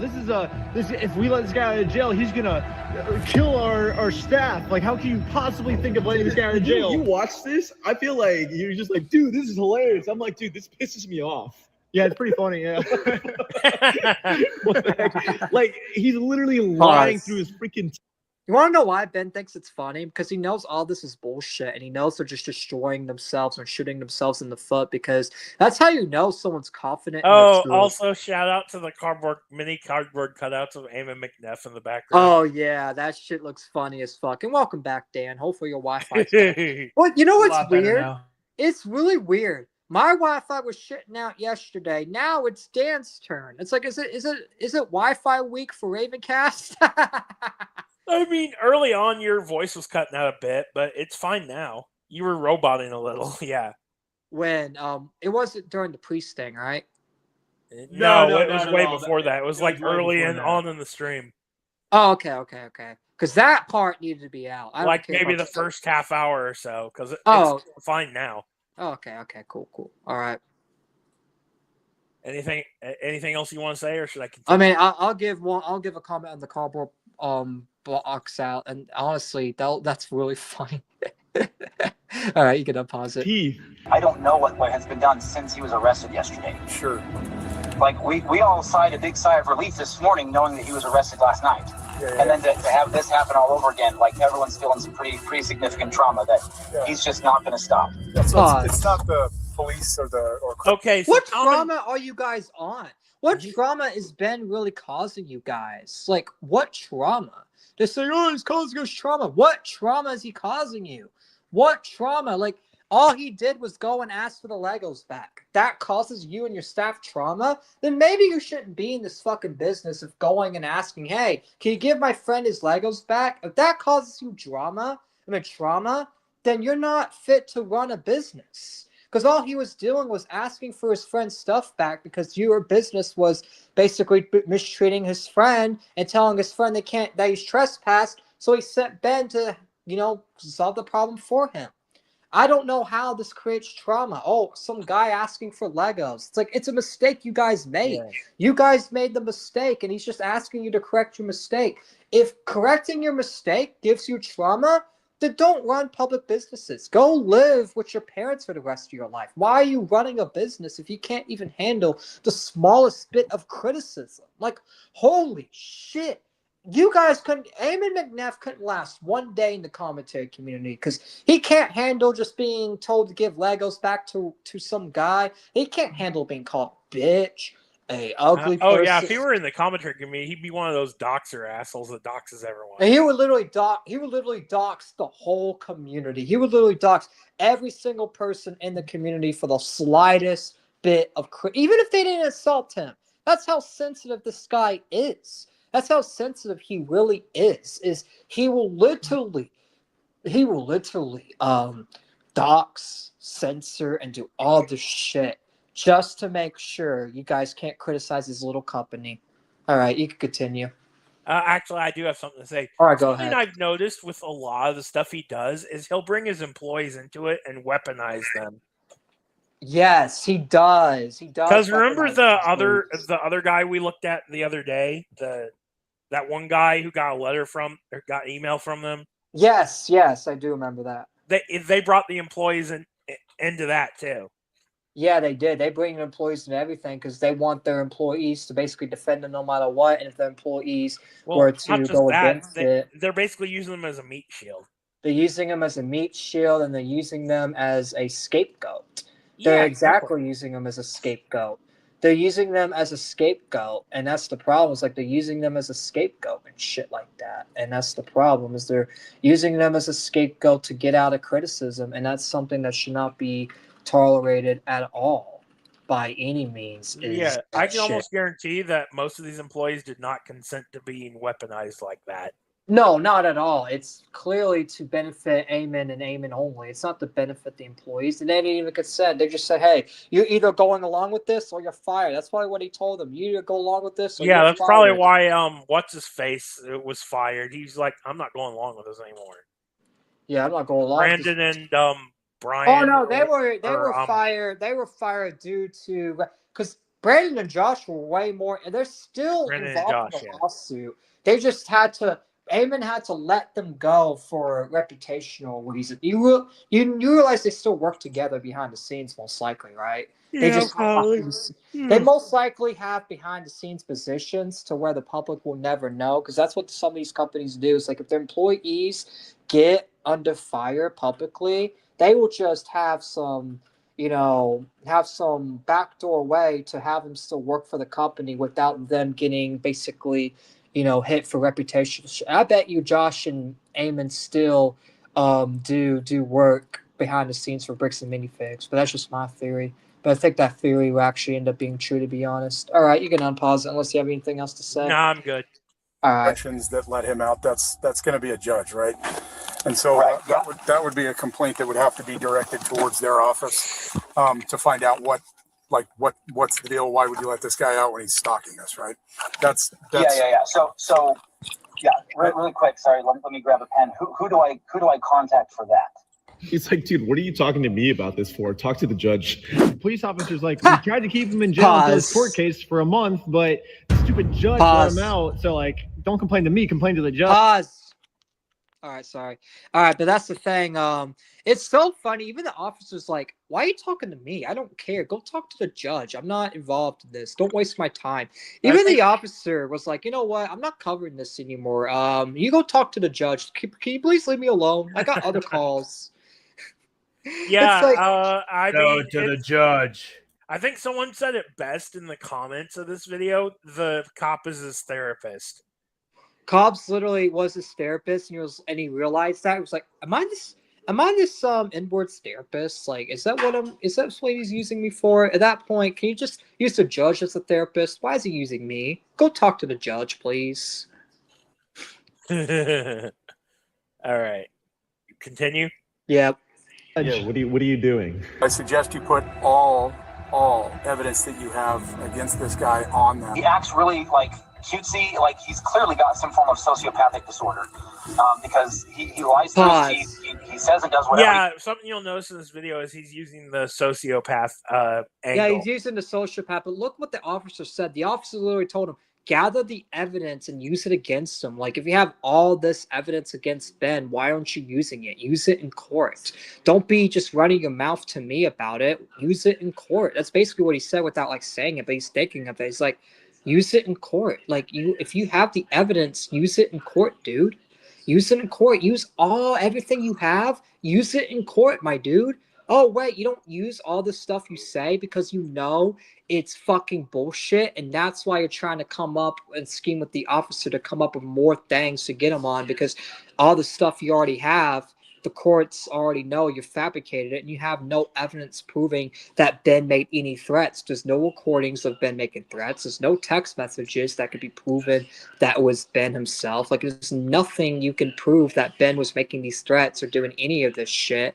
And yet these people are still trying to scheme with the officers to make up some story. And even it seems like even the officers are tired of it, because guess what? The American Fork Police Department is now getting flamed. And I bet you wherever department this officer's from, he doesn't want to get flamed either. So he's like, you know what? Just go fucking talk to the courts and leave me alone. All right, you can unpause it now. He can to just get away with whatever he wants. Again, multiple arrests, I think, in the past in different states. So obviously, if you look in the police records, you can see that I've never been arrested before. But because Ammon says so, maybe the police will just listen to Ammon. You know, his word every single time. They're taking his word over your evidence. Doesn't make any sense.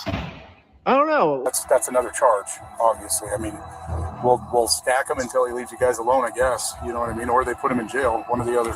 Dude, that's so insane to freaking say. Pause. Basically, I think Ammon lied to them, saying that there's a restraining order when there wasn't.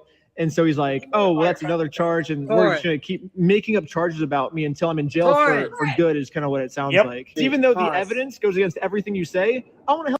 He just said something really important. He literally just said, well, the officer told him, we'll just stack new charges until something sticks and he's in jail. They literally just said on camera they're going to come up with fake charges and stack more and more charges, even though Ammon has no evidence, just to get Ben arrested so they don't have to deal with this anymore. That's how you know that this is all a bad faith attack, that this is not something that Ben's actually guilty of, that it's nothing Ben's doing. It's all false information they're making up. Apparently, too, in this video, which I haven't seen it, but I've seen snippets on Twitter and spoilers, apparently they ended up accusing him of child abuse. There's more. It's complicated. You'll see in a bit. Help you out, yeah, Ammon, because I can stack. I'll try to stack it on this stalking case. Oh my god, dude! Does he not know that he's recorded? How is it stalking when all Ben did was ask for the Legos back and literally serve papers to John and Brandon, something that he was told to do? He was told to do this shit. He was told to go to their house and serve papers. He's not stalking. He's not doxing anything. He didn't even leak any location addresses. All he's doing is showing up, trying to get the Legos back, and trying to resolve this dispute. That's all Ben has been doing, is trying to get the Legos back. If y'all just gave the Legos back and didn't do any of this legal shit, we wouldn't be here. I wouldn't even be covering this right now. But we're only covering this, and we're only criticizing you fucks because you guys are clearly in the fucking wrong. Point blank. You can continue. Yeah. I'm just going to figure this out here. Okay, sir. I'm going to call the jail, and then I will meet you over there, okay? Okay, perfect. See you there in a little bit. Yep, bye. Hey, it's Abrams with Orem Police Department. How you doing? You guys let a guy go this morning. It sounds like named was released from the jail today. Officer Abrams? Yep. Nice to meet you. Yep. Man, is there any way I can use your bathroom? Yeah, for sure. We've got one right back here. Taking my body camera off and setting it down for a second. He really didn't need to include that. He shouldn't be doing this stuff. Right. You know what I mean? All 5 of them should be charged.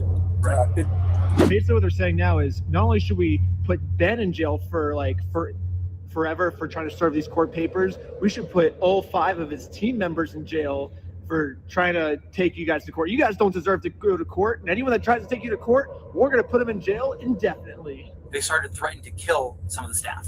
And so they're just like, hey, if you don't, we're going to... Okay, this is fucking bullshit. Also, Triton, you're... Okay, yeah. I'm back. Sorry, I posted a link in my Snapchat, too, just so IRLs can come in as well. But that's the thing. It's just like, he literally said that these people threatened to kill. That's how. Where's the evidence? Where's the recording? Ben has tons of recordings of him at the place. You have nothing.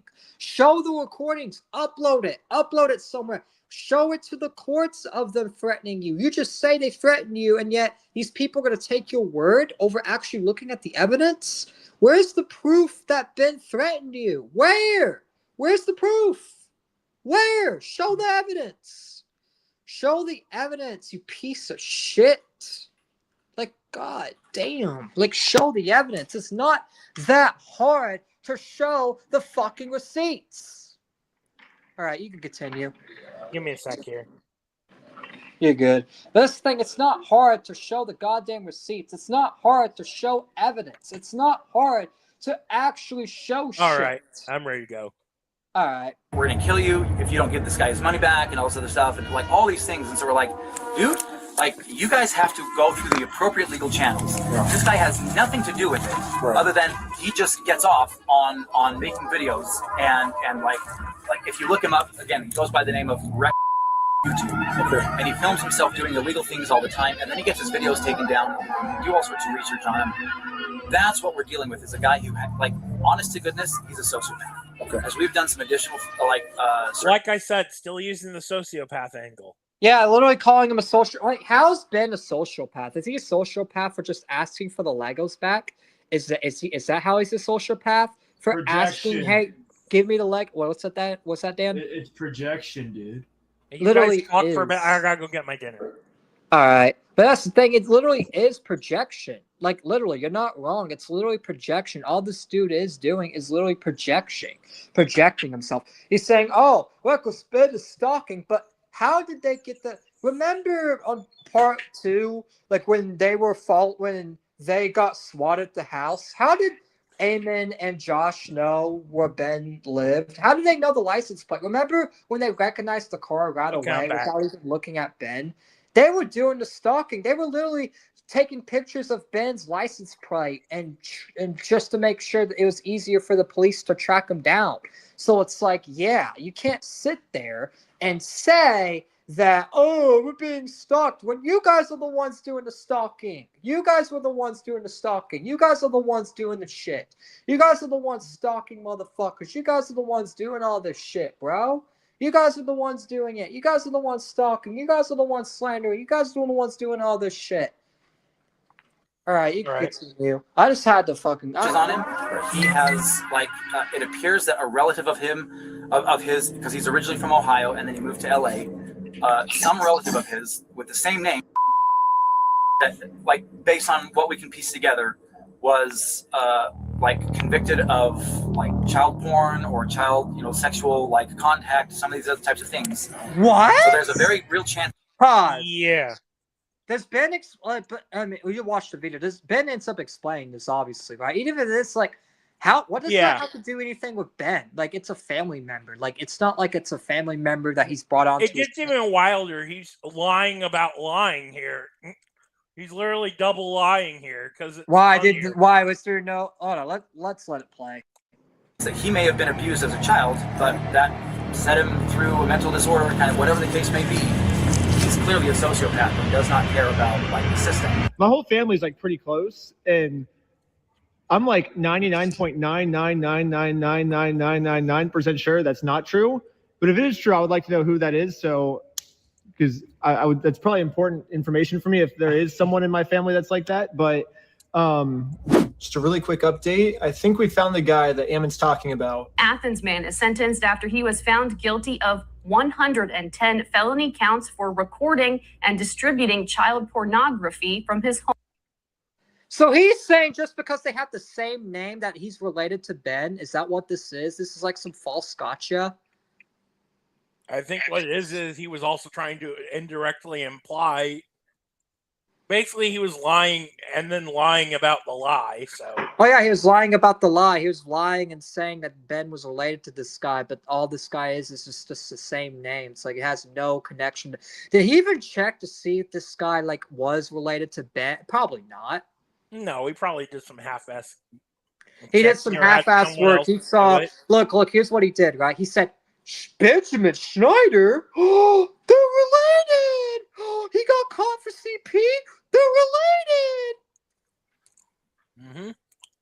related. Benjamin Schneider is sentenced to 8 years in prison. So yeah, I guess this guy also got charged in Ohio, and he has a very similar name to me. It's actually the exact same name as me. and maybe he thought that this person was me. Maybe that explains why he's saying I have been arrested multiple times. I mean, clearly this person is not me. I mean, but also maybe Ammon's not the smartest person in the world, so maybe he thought that we were the same person. I don't know, but this is the closest I was able to. Ammon just did it it's a bad faith attack. He did it purposely. He didn't care if it's true or not. He's like, oh, this is something I can get him on. Let me just connect him to this guy. That's all he did, was just connect you guys because he's trying to find anything he can to discredit you. He doesn't care about the truth. Yes, he's stupid, but he knows what he's doing when he lies. He knows he's lying. He knows these are lies. There's no way he doesn't know that what he's saying is not true. He just doesn't care. He doesn't care at all. Ammon doesn't care about the truth at all. He doesn't.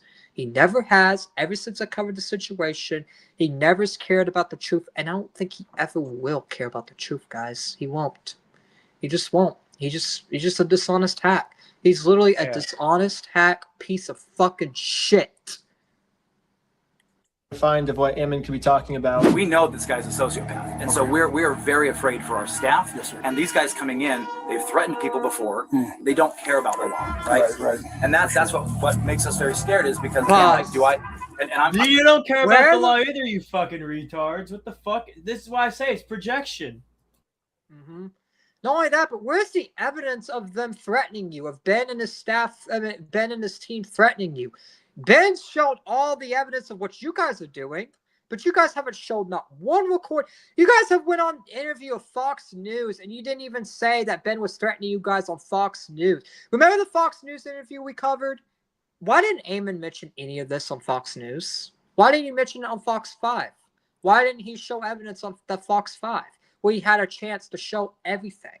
The young guy that was interviewing him was willing to give him any chance to show any evidence of anything, and he didn't.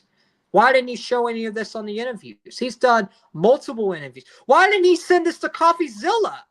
When CoffeeZilla was doing this investigation, why didn't he send any recordings of Ben threatening him to Coffee? It's because they don't exist. These recordings don't exist. These threats don't exist. If they existed, they would have been out by now. All right, you can continue. Kind of asking a serious question. In your opinion, would you go get a shotgun and bring it in the store? He keeps asking, like, so, like, you're the police officers, do you think it's a good idea that we should have guns to defend ourselves next time Reckless Ben comes in, right? I think what he's trying to do is, because Josh Johnson said he was going to shoot us just for trying to serve him papers. Holy crap, dude. Wait, hold on. This is insane. So he's basically asking, hey, officers, do you think it's a good idea for me to have a gun, a shotgun, in case this guy comes around again? So he can get the okay from the police officer. Yeah. So he's like, hey, the officer said I can, insinuating that he can kill you. Well, the police officers were that told me to do this. Like, I'm just within my rights. He was trying to kill me, and I'm just defending myself. Yeah, he's trying to come up with a reason to. If they end up ever killing Ben, like if Ben showed up and they killed Ben, this would be a lot worse of a story. Man, Bricks and Minifigs would lose its rep. They would have to literally fire Eamon McNeff. Even if Eamon McNeff doesn't go to jail, the backlash is going to be permanent. You killing a guy over criticism, over him asking you for you think that's a good idea? Yep. Trying to kill him? If you actually end up succeeding in killing him, there's no defense for you. There would be no defense, and everybody would be on your ass. I'd be on your ass for sure. I would get a lot more views. If I broke the news, or like if let's say it broke right now that Reckless Ben got shot by Bricks and Minifig staffer Eamon himself, right? If I covered that shit, you realize there'd be like 60 motherfuckers watching just because of the title alone. Reckless Ben shot. Remember when I covered Charlie Kirk? We had a lot of random people showing up, just give their respects. The same thing will happen, but it's going to happen way worse because we've been covering the situation already. And instead of it being like 5 to 10 people like we normally have, it's going to be 60 people, like 100 people watching. Because you know why? Because everyone's going to be shocked and everyone's going to make sure that Bricks and Minifig's reputation will be permanently destroyed. So the fact that you think killing Reckless Ben is the answer, it's like, no, dude. It will cause so much shit, even if you don't get arrested. You'll be back though, right? All right, cool. He said he'll be back. But anyways, just to keep talking about it, but let's think, if he ends up killing Reckless Ben. Hey Dan, what's your first? If Raymond McNeff ended up killing Reckless Ben, what's your first reaction to that? This motherfucker needs to get shot himself. It's obviously revenge, and it's not actually justified because he's already said it's like, what is it? It's first degree murder or whatever the fuck, or if he does kill Ben or something, because it's premeditated, right? He's been trying to do it, right? He said he was gonna do it, and he did it, right? Shit like that.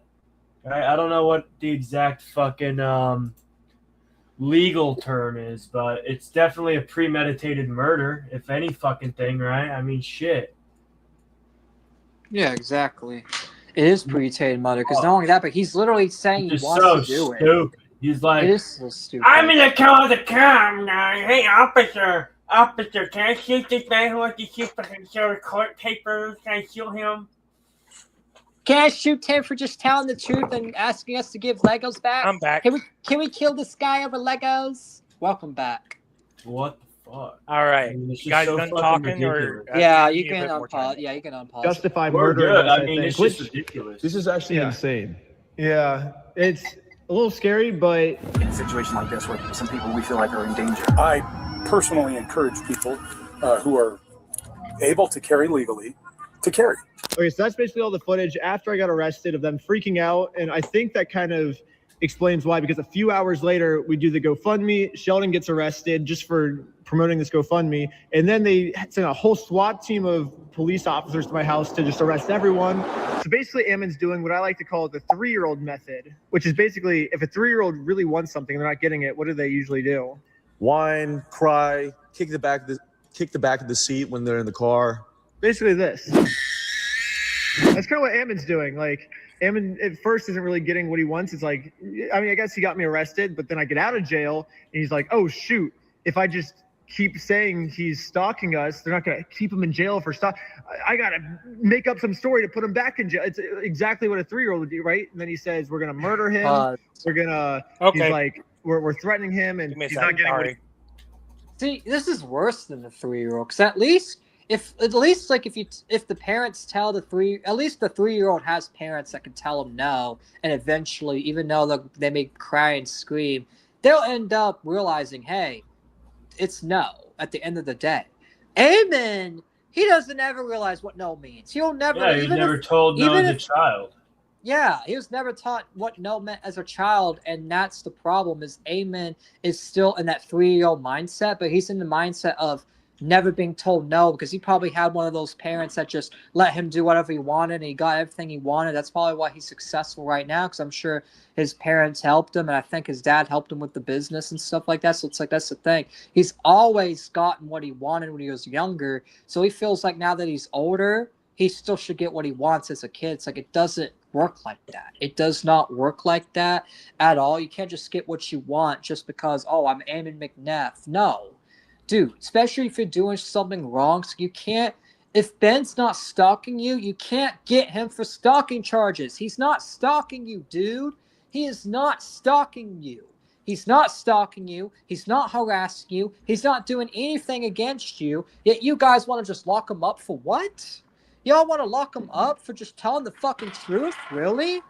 Y'all want to lock this guy up for just telling you the fucking truth?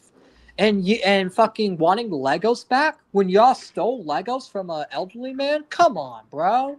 Come the fuck on, you fucking dishonest hack pieces of shit. All right, you can continue now. All right. He wants, so he just keeps like whining and crying. He's like, they're doing this, and we they're threatening. Yeah, and we can't, honestly, we can't really get mad at Ammon for doing this, because I mean, we used to do the same thing also, right? Like literally everyone used to do this, but then we turned like 5 years old, and we grew out of it. Yeah, like we turned 5, and then we realized that this was not the correct method to get what we want. Yeah, basically the person that sent me all this body cam footage, because they're kind of leaving this out. Eamon McNeff clearly was never taught by his parents to get out of that cycle. Because the next video is going to be interesting because they actually mention his father. But that's the thing. It's like with the whole thing, it's like that's the thing. They claim that hold on. All right, you could pause. I've lost my train of thought. Asked if I could respond to what Ammon's saying. So I'm saying my official response to Ammon is goo goo gaga, because I feel like that's the appropriate way to respond to someone who's acting like a baby. And send. So right after this phone call, they arrest Sheldon for just promoting our GoFundMe and sent a bunch of SWAT team members to like SWAT our house, which kind of makes that make more sense to me now, based on what Ammon was saying.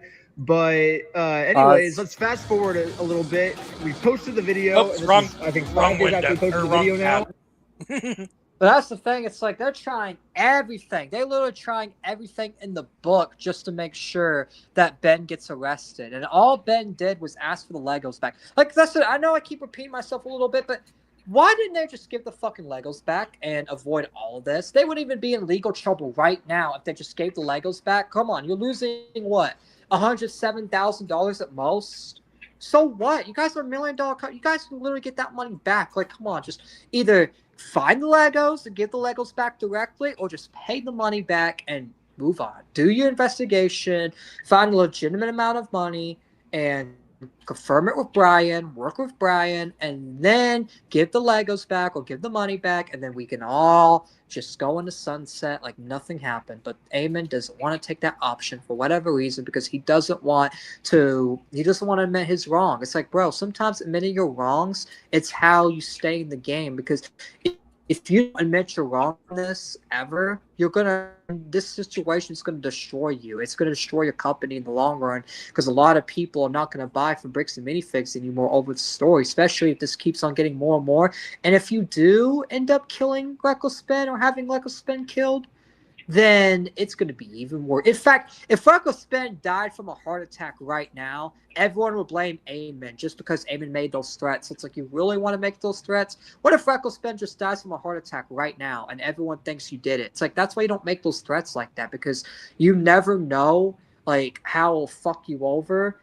Like, you just don't want to do that. You don't want to incite violence at all, because what if some Bricks and Minifigs deranged fan goes to Ben's house and just kills him and his family? It's like, bro, Eamon's going to be responsible for that by putting this rhetoric even out there. You should never put that kind of rhetoric out there, point blank. All right, you can unpause now. Matt McNeff, Ammon's brother, calls the police. I don't really think he had a crime. He's just kind of like complaining about our video. No, for real. Look. Let me see. Yeah, so it's my brother and I have a franchise called Bricks and Minifigs that we run. He was filming and making this pseudo journalistic documentary that he that's what he's claiming it is. Pause. He released that. Now I know why a lot of police officers actually end up liking their kids, because they have to deal with people that are way older than their children that are acting way more retarded. So when they go home to the kids, like, I'm so glad you're not like these people I deal with every day. I bet you if this officer has kids, he's like, I'm so glad my kids never turned out like this, and I'll make sure they never turn out like this. You're calling him over a video. Bro, you're acting worse than a kid. Like, they compared him to a 3-year-old. In my opinion, I'm going to take a step further. They are worse than 3-year-olds. At least 3-year-olds, when the parent tells them no, they'll eventually realize, hey, it's no. Mommy says no, so it's no. If their mom told them no, they'd probably be like, man, bitch, shut the fuck up. It's not no, it's yes. No means yes, bitch. That's literally Eamon and Matt's mindset, is no means yes, bitch. Like, crying like a little baby on this recording. All right, you can unpause. This shit's actually funny. Documentary on Friday, and our lives have been nothing but hell since then. Once this YouTuber released this video, our franchisees are getting targeted harassment, review bombs. They're destroying people's lives and making it has been a nightmare. He's not even reporting a crime to the police. He's just like complaining about how much he dislikes the video. This video exposed our wrongdoings. What could I do to take down this video? Bitch ass. Officer, help me. I I can't take down this video. YouTube won't listen to me. Can you do something, please? I hope that gets clipped by Triton updates. All right, continue. Unless Dan has something to say. Supposed to call the cops when there's an emergency. The cops basically just being the dude's therapist at this point. Oh, he said it. Yeah. Okay. Yeah, no, okay, hold on. Pause for a minute. Did you hear he said that, but did you hear when he went back to the video, the cop was like, ugh. I bet you a lot of cops that think the wife and The kids cops are... basically just being the dude's therapist at this point. Oh. I think that might have been Matt. No, that was him. That was the cop. He went, Yeah. Okay. No, I think that was Matt. But... Oh, you know what? If it was Matt, then I'm gonna do this. I can't get my video taken down. The officer won't listen to me. Why won't you listen to me, officer? Don't you have kids? I'm literally acting worse than them. All right, you bum.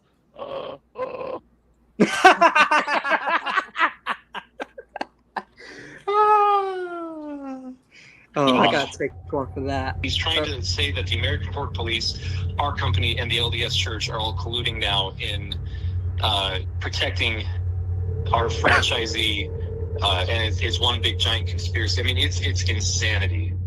It's just rage bait and clickbait, and he is causing significant serious harm. This has got to slow down. What remind me? Do you know the title of the video on YouTube? I'd like to include that. Hold on, pause for a second.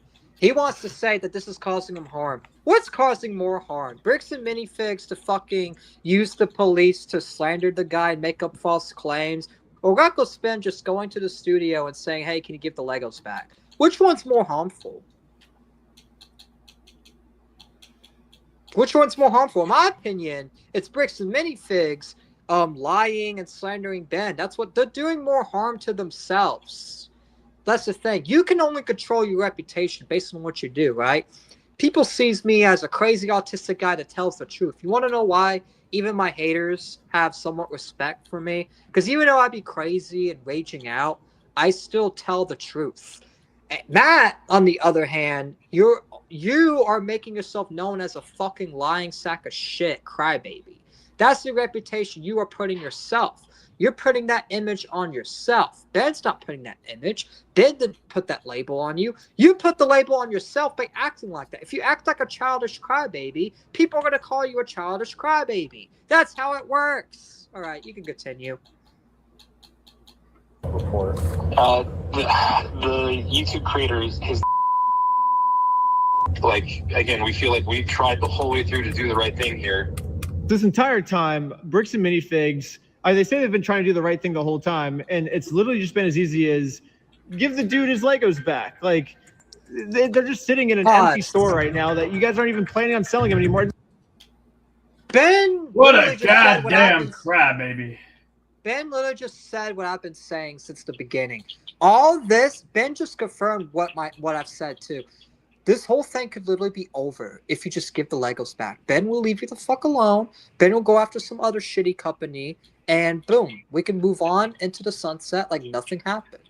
But you guys still want to keep suing, lying, slandering, and trying to arrest this guy to the point where he had to go and hide in Mexico for a few days because you guys kept on trying to arrest him. And now he's finally able to come back to his home, but even then, he might have to go back to Mexico. He may have to pull an Ethan Ralph and never come back to America just because the American court system is that shitty. Especially if Bricks and Minifigs keep on making these fucking lies. It's like, why the fuck are you going to stay here, you know? And not only that, but before you unpause it,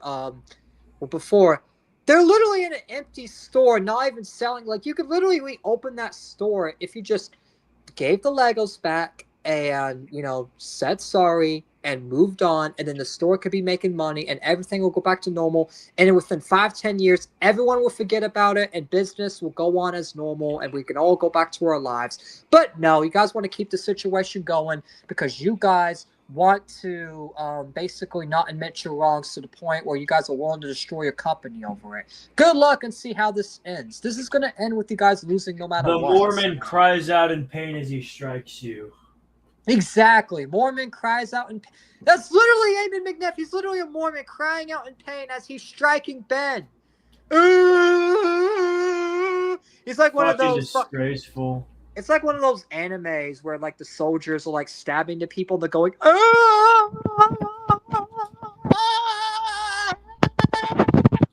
That's literally Your mic suddenly lost volume when you did that.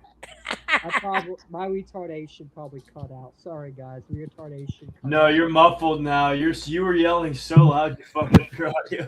Wait, am I actually muffled now? Okay, now there we go. You're fixed now. Damn, did I scream? Lily just crashed the system. I guess. All right, let's continue. It'd be so easy for you just to give them back, but that would fix this whole thing, but they didn't. So, wait. So it's because they've caused so much like punitive damage now. Like they've put Brian on medication. He's been having panic attacks. They've tried ruining his whole life and all this other stuff. Now it's a little bit more complicated than just giving the Legos back now. Basically, our lawyers are saying that this is going to be a slam dunk case. We could just get millions and millions of dollars out of them and just like basically bankrupt their entire company. So Bricks and Minifigs will get completely destroyed. Or that sounds insane. We've given them another easy way now. They can say that they're sorry by doing the chicken dance. And I will take that as a sincere form of apology. Oh my god. The chicken dance. The chicken dance. Yeah, he did that at the end of part 3. Yeah, and it looks like he's doing it at the end of this video. Well, no, he's replaying that clip. Yeah. Is that just a clip? And we are doing the chicken dance? Yeah. We will rewatch it again.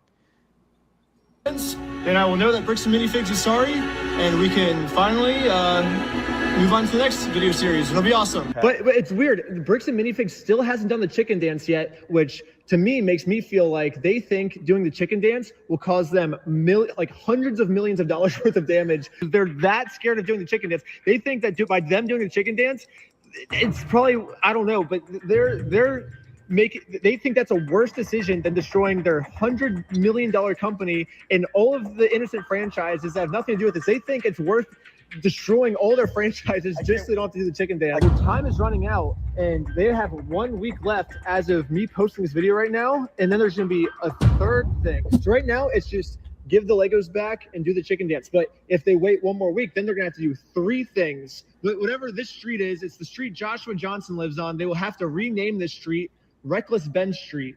That way, every time Josh drives home, he's gonna have to see, oh, I live on Reckless Ben Street now. This sucks, you know. Because they're stacking. That would be imagine the courts just doing that to Josh at the end of all this, saying, "Hey, we have to name the street Reckless Ben Street." Oh my god! It's because to the point more where about that street 500 years into the future will be fucking insane.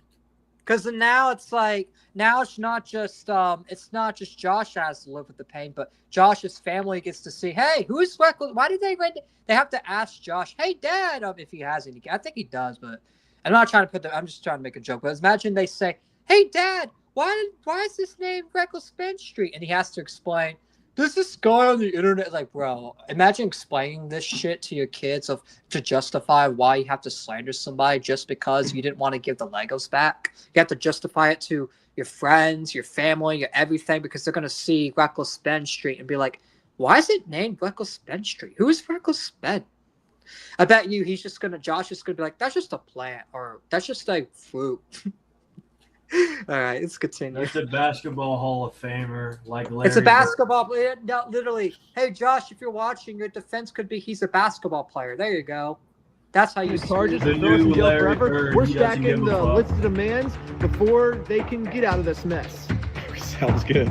Yeah, we're just gonna keep stacking them until their whole company's destroyed. Stack it week after week, month after month, year after year. Yeah, and even infinity after infinity. We're going to keep going. We're going to keep stacking those lists of demands all the way up and never stop it. Give the Legos back. It won't stop until the Legos. Anyways, subscribe to Patreon. You'll get to see lots of behind the scenes, like full interviews. I just posted a full interview of us talking to the chief of police. Man, you got screwed. Like, right? So we're just trying to right the wrong. Whatever that looks like. Basically, he's saying that his police department messed up, and the whole interview's on Patreon. Also, part 4 is halfway filmed. We're almost done filming part 4. It's gonna be the most insane video we've ever filmed in our entire lives. Tell him, Victor. So when part 4 comes, that man, we'll have content for.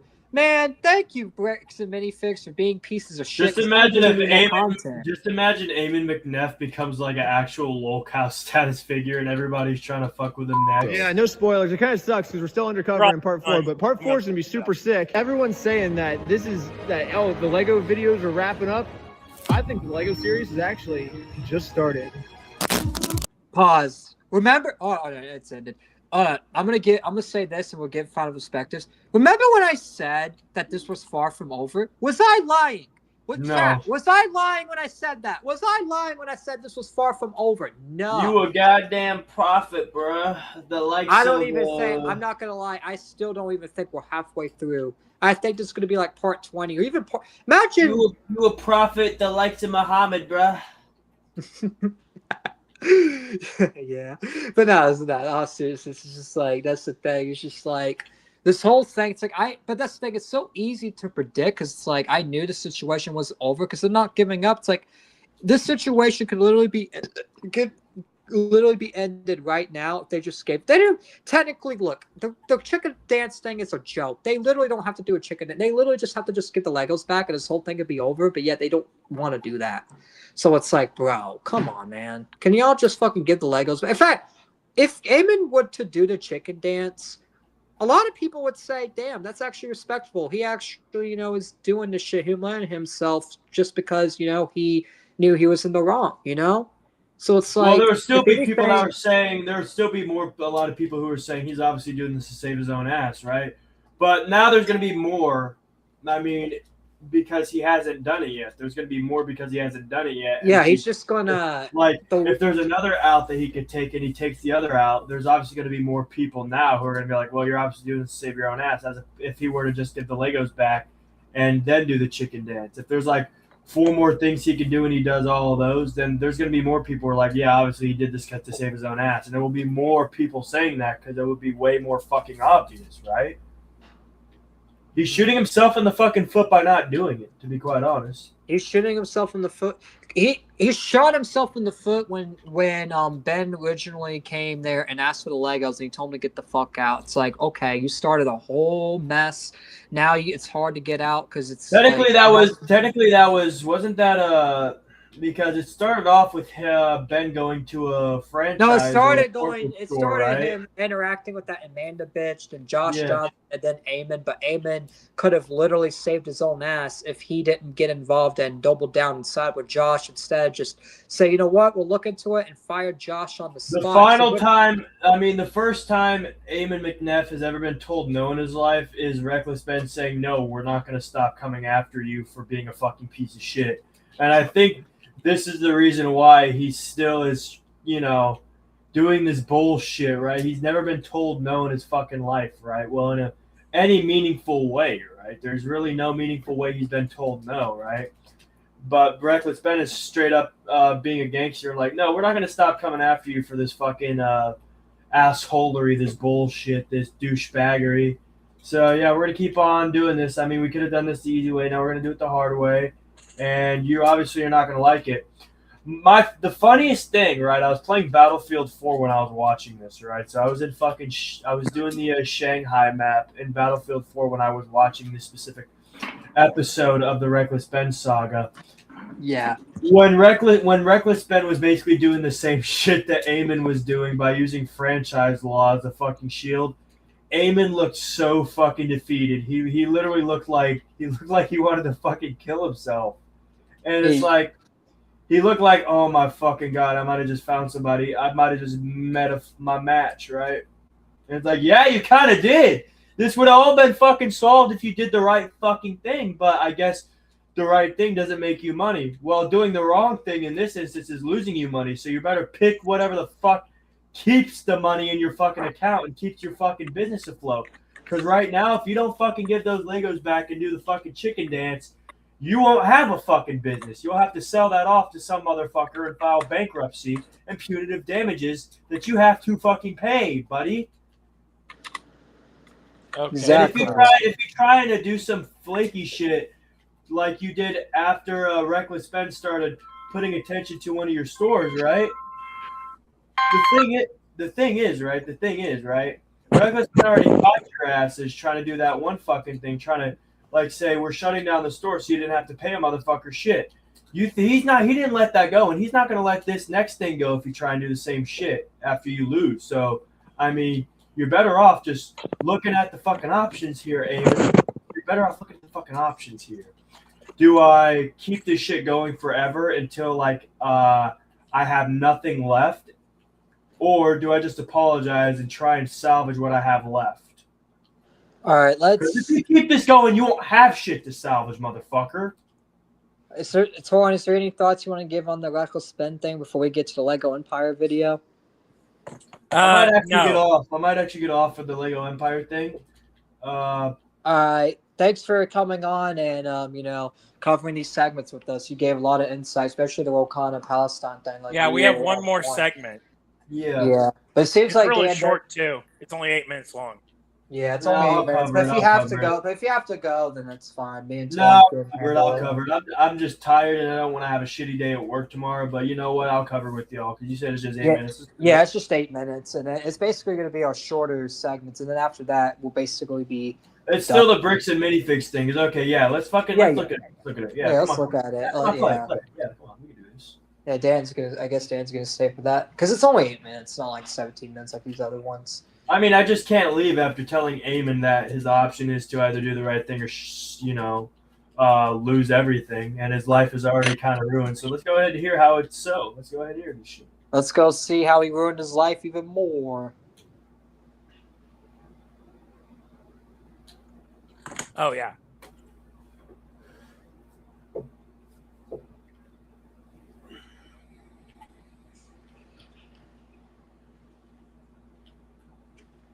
I can't hear anything.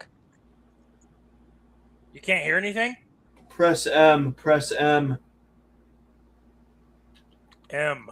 And then play. Is it muted or unmuted? Reload the page. Like reload that specific tab. Let me try. Because YouTube kind of does some dumb shit on my phone. I don't know if it also does it on computer. Where I'll play a video and it'll just be silent for some stupid fucking reason when it shouldn't be. Yeah, just look and just try to get it up one more time and see. But that's the thing. It's just, these people, they keep on, just wanting, like, that's the thing. This whole thing could literally end right now if they just gave the Legos. The funniest part is, like, in this specific situation, the wrong thing is actually fucking over Eamon McNeff even more. So, I mean, 9 times out of 10, the wrong thing will kind of it'll make you more successful, right? It won't make you win necessarily. Let me try presenting it again. Hold on. Sure. What Thunder said in chat is true, but in this situation, because Thunder said the wrong thing makes you win in this cool world. Let me know if the audio is working now. All right. Between a company having a bad year and a person becoming an actual joke. Eamon McNeff, the CEO of Bricks and Minifigs, has more than crossed that line. He's not just facing a lawsuit, but his name is now shorthand online for corporate dishonesty. He has been turned into a costume and a punchline. He's a case study taught by people who've never even watched a Reckless Ben video. So here is why there's no coming back from this. And not only is Bricks and Minifigs cooked forever, but Eamon McNeff's professional life and career may be done forever. First of all, he's literally a costume now. On national television, on news station, Reckless Ben walked into the interview wearing a suit plastered with McNeff's own face. So stay with that for a second. A sitting CEO's face is being worn as a mocking costume on national TV. I didn't fucking know that. That's based as fuck, dude. Holy shit. That is based as fuck. Not only that, but that's the thing. It's like Ben's owning him comedically, with the facts, with the truth. Like, he's owning him on every front. That's why Eamon McNeff's, like, looking so bad in the situation, because it's like Ben's owning you in the talking points. He's owning you in the in the humor. He's owning you in every single avenue that you can own somebody in this online field. It's like your career's done. Your public image is shattered from this because you got publicly humiliated on national television. You got publicly humiliated for making slanderous claims and stealing a guy's Legos. And now everyone thinks you're a fucking monster thief and no one wants to work with you. I bet you a lot of parents are probably telling the kids don't go to Bricks and Minifigs and trying to find other Lego places for them to go, because that's the thing. Do you really think parents want to give money to a guy that steals from old people? No. Why the fuck would they want to buy their kids toys from a company that is stealing from old people? Hell no. That's stupid. In fact, you're supposed to raise your kids to like their grandparents, and if they're going to steal, hold on. If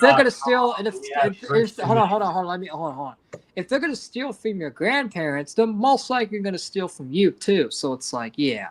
Like, it's just hurting your reputation, dude, because you're supposed to be a family company, but yet you're fucking over the family. You're fucking over the grandparents. How's everyone else in the family going to trust you if you're fucking over the grandparents? If you're fucking stealing from old people? Remember that one video, Torn, we covered a while back where he sent his mom in and they literally, like, tried to scam his mom and stole the fucking figure that was worth like $1,000 and then tried to say, oh, you just left it in here. But it's like, bro, we know you fucking took it out on purpose.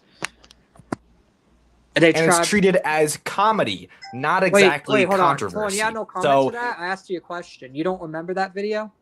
What the video where the video where he sent his mom in. He sent his mom in and they stole one of her figures. Oh yeah, that thing, yeah. And not only that, but they also, all the stores basically made it more basically tried to hide the values.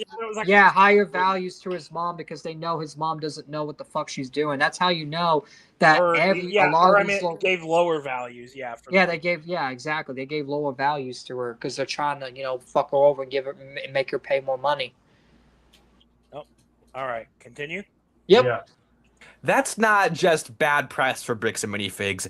That is what happens when a public figure becomes a meme instead of a businessman. But not only is his face being mocked, his very company is being mocked with Reckless Ben's version of the company called We Steal From Old People. Of course, in direct response to how McNeff handled Brian Mansell's stolen collection, the mock company was registered in Reckless Ben's video, We Steal From Old People, with the tagline, if you're old, we'll definitely steal from you. And this isn't just a joke in one of Ben's videos. It got picked up by multiple other channels who have discussed it, and Ben advertised the merchandise involved with the store, and it is brought up in multiple interviews and podcasts at Ben. Should I buy the merchandise? Should I just buy the fucking We Steal From Old People merchandise? I mean, if you've got the money, I'm gonna buy the brick by brick shirt. I'm gonna buy the brick by brick shirt. That's awesome. Yeah, I'll buy it. But that's the thing. It's like I'll tell you more about it. I just gotta, find a way to. All right, I'll talk about it. Has done.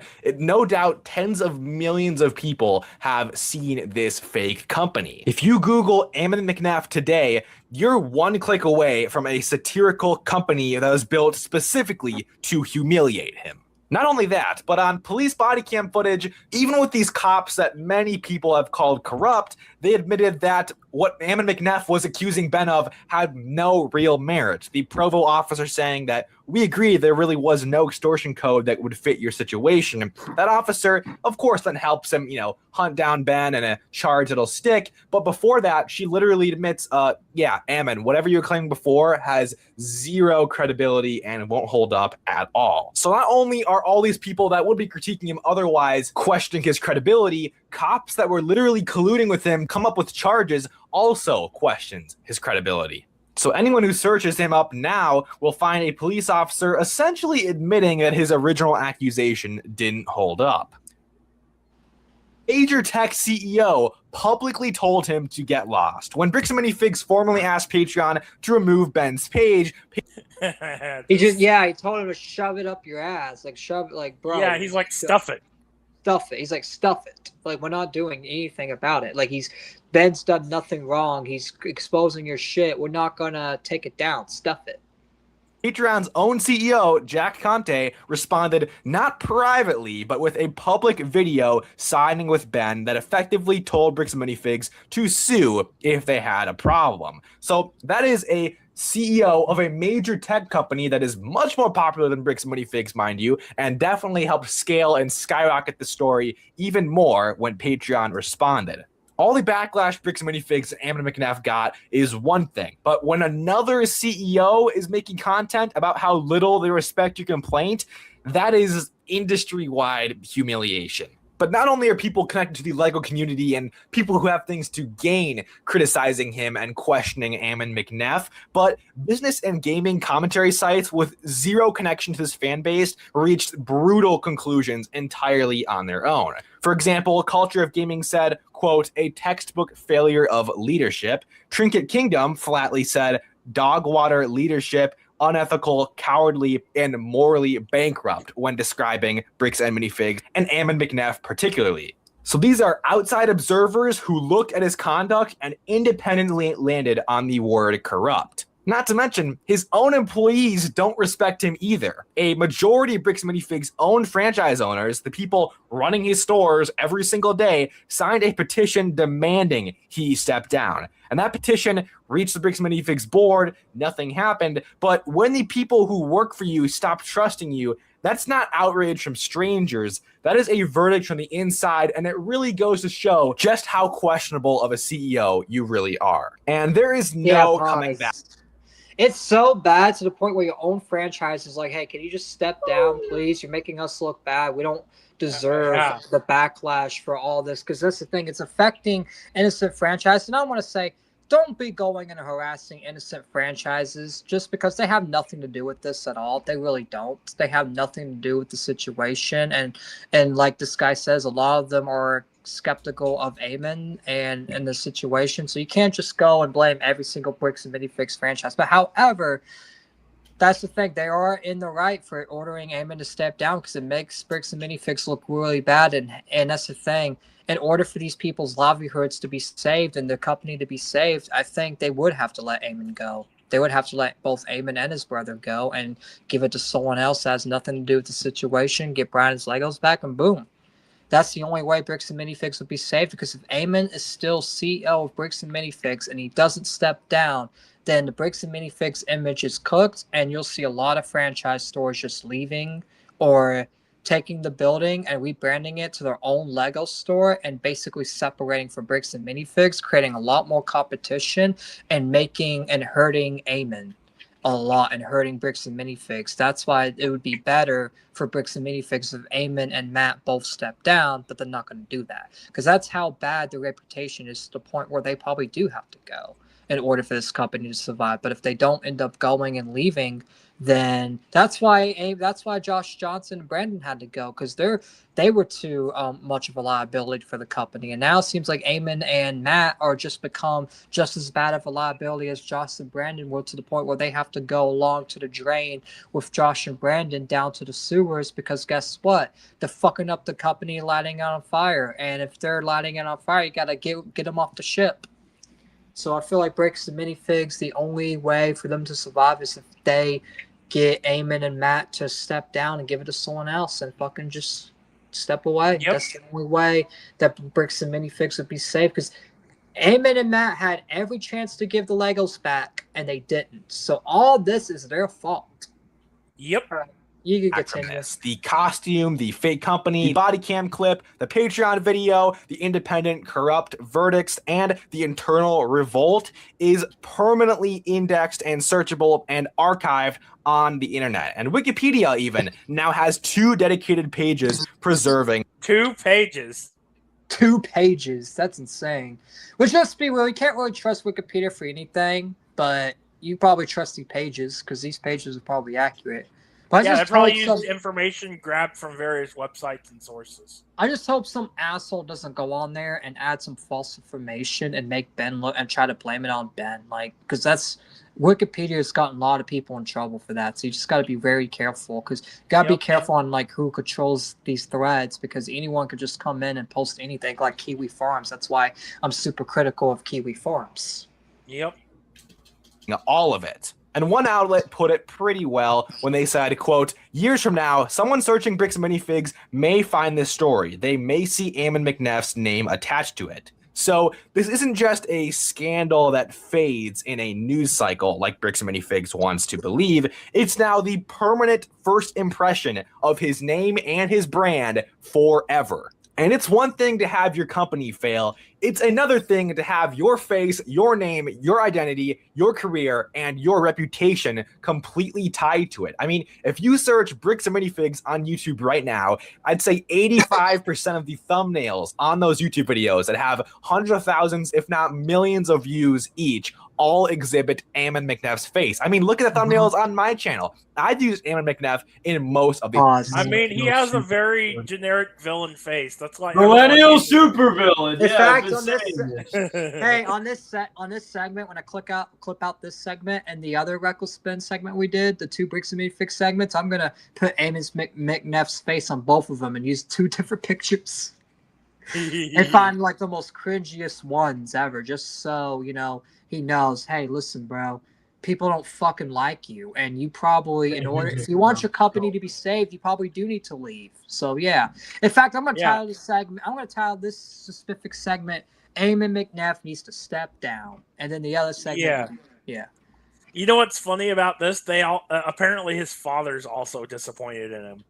Oh, is that what? Does he talk about that? Yes, they talk about that in this video briefly. All right, go ahead. Thumbnails. Look at any other channel covering this. It's all Ammon's face. It's all him being clowned on, called corrupt, called incompetent, by the way, by his own father. I mean, this runs really deep. And as far as professional careers called incompetent by his own father. Damn. You know what? You don't know what no means. Even they say, hey, you're incompetent. You're incompetent and you're not fit I think for more this. they're embarrassed by the fact he's throwing such a big hissy fit. They're probably embarrassed too because they're getting all these calls and they're like, damn, our son is a piece of shit. No, son, you're a fucking Both our embarrassment to sons this are a family. piece of You're a shit, fucking yeah. embarrassment to this family, son. You But better go ahead mostly and fucking Ammon. say you're sorry. Oh, I think his professional life is ruined. His career is ruined. Who is going to want to work with a man with a reputation this bad, with credibility this low, who has been clowned on by tens of millions of people online? So let's think about Not all just the that. Hold on. people. Pause. Not just that, but by his own father. His own father's clowning him. His own father's joining in on it, joining in on the mess. Like, bro, that's how you know you fucked up. Because I'm sure his father never abused him, was always nice to him and all that. And he was just like, look, I have to join in on this because guess what? You are being incompetent in this. Like, I'm sure he still loves his son and all that, and he should, like, even though Ammon is being, You piece suck of at shit. running a business, son. You suck at running a business, son. Like, imagine his father's imagine like him and his father having arguments privately over this, like at the dinner table, whenever he's like going. Like, I bet you this 4th of July when he went to see his family, if he did see his parents, his dad sat them down, was like, bro, why are you doing this? Like, Ammon's 4th of July was probably so fucked because all these people at his parties are probably asking him, why are you incompetent? Why won't you give the Legos back? And Ammon's just like, can I just take a drink? Can I just take a drink? I don't care about this situation. He's probably crashing out on his friends behind the scenes to ask him about it. He's probably like, don't ask me about this on my off time. Oh, shit.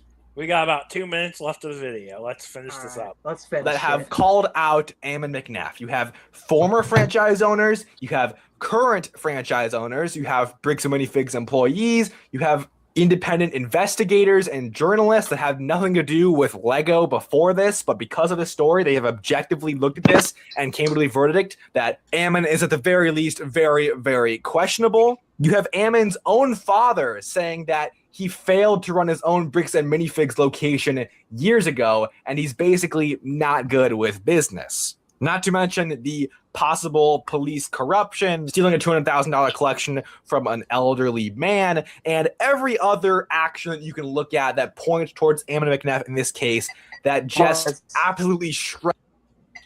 How bad would it be if Reckless Spin did a public interview with his father, or even if we did, like imagine either me or somebody that covers the situation, Tori or Jace or someone that covers the situation like we do, interviews Eamon's father, and he just tells the tea about the whole Eamon thing of why he just incompetent on running a business and all that. Imagine how bad of a blow it would be to Eamon even more if Reckless Ben, especially if Reckless Ben was the one that did it. Oh my God, Eamon would be done for.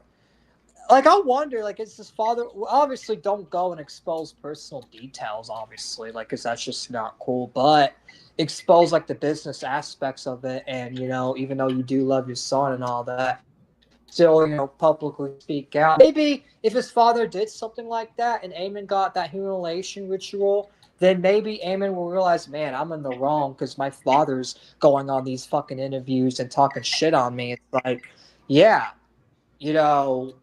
it's probably because you're in the wrong. And I feel like Reckless Ben, if you're listening, Reckless Ben, if you can hear me, Reckless Ben, reach out to his father, get an interview, post it on YouTube, give Eamon the humiliation ritual that he needs, and then Eamon can actually come to his senses because that's his own father. That's someone that raised him. Benjamin Netanyahu, please force Reckless Ben to interview Eamon's father. If you can hear me, that is actually hilarious, though. If that how about you stop killing the kid? Stop killing innocent kids and go ruin Eamon's life. Maybe people will find you more respectable, BB. But we know you don't believe in free speech. We know you're just a coward. All right, we got a little over a minute left. All right, yeah, let's finish it. His reputation. There's just no going back for Eamon McNeff. But let me know in the comments down below what you think. And if you were Eamon McNeff, what would you do now to try and rectify this? Although I don't think there's any going back. I'm going to make a joke here, guys. I'm going to make a joke here. Jewish or Mormon, which one is Eamon McNeff now? All right, he's a more Jew. To answer the question, right? All right, you can cut off the video if you want. And cool. In the next video. All right, so to answer his question, right? To answer his question on if I was Eamon McNeff, what would I do? And I want everyone to answer the panel, and I'll answer first, right? If I was Eamon McNeff in this situation, I would have told Reckless Ben when he came to my corporate studio, when he came to my corporate office and said, hey, look, can you give me the details? Here's my phone number. Give me the details, and we'll do investigation. And we'll go find the right amount that we need to do. And then I would fire Brandon and Josh immediately. I'll tell them to get the fuck out of here. And I would make sure that Brian gets his Legos back. And if we can't find the Legos, we'll do an explanation and tell Brian this is all we found. This is all we have.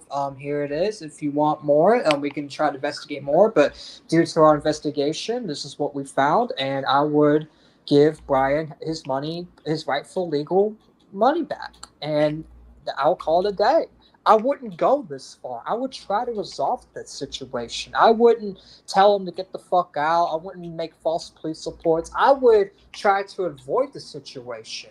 What's up, Carla? How's it going? Hopefully you're doing well. I know I sent you the stream a little late, but we're about to end a little bit. But basically to update you, Carla, we covered the Bricks and Minifigs situation. Basically, the company that's suing YouTuber Reckless Ben because Reckless Ben told him to give Legos back because they stole Legos from an old man. They basically stole Legos from an old guy. So Reckless Ben went and investigated them, and they ended up making false police reports on Ben and all that. If you want to get catch up, you just have to catch up watching the other segments and all that. But Reckless Ben Reckless Ben's getting fucked over by Bricks and Minifigs really hard because Bricks and Minifigs won't get the Legos back to this guy, and they're using the Mormon Church and the police department to silence Ben with all the fucking lawsuits and just stupid. That's the thing. If I was Eamon McNeff, Ben is awesome. Okay, so you do know the situation. Yeah, he is. I've watched his old content too. He's really entertaining. Like he is really entertaining. Like he's really funny. Like I watched the Ghost Ghost Mansion 1 and all that. Like, I watched some of his older videos. In fact, we can probably react to some of his older videos sometime, maybe this weekend, whenever content's slow. Probably just, get a laughing or something. But anyways, it's just like, if I was Eamon, I would just resolve the situation. Now I'm gonna ask Dan. Dan, if you was Eamon McNeff and this situation, and Ben came to your corporate office and said, hey, you stole $100,000 worth of Legos from us. Can you look into it? What would you do as Eamon McNeff if you was him? Kill myself because my career's over. Okay, what about you, Torin? I mean, we know how he is, but if I were him, I would admit wrongdoing and give back the fucking Legos. But that's just me. Exactly. I think you're lying, Glitch. I think you'd double down, triple down, quadruple down, because you said if you were Eamon McNeff, you're not Eamon McNeff, so you wouldn't do that personally. Yeah, but the question, the hypothetical. No, this is one of those hypotheticals that don't matter. You want to know why? Because Eamon McNeff's brain is corrupted. Whoever wants to be Eamon McNeff. Yeah, but how, if you was Eamon McNeff, how would you fix it? If I was somebody in a situation similar to Eamon McNeff, but there you go. That's a better question. Go ahead and say this, right? I would admit wrongdoing. I'd be like, okay, look.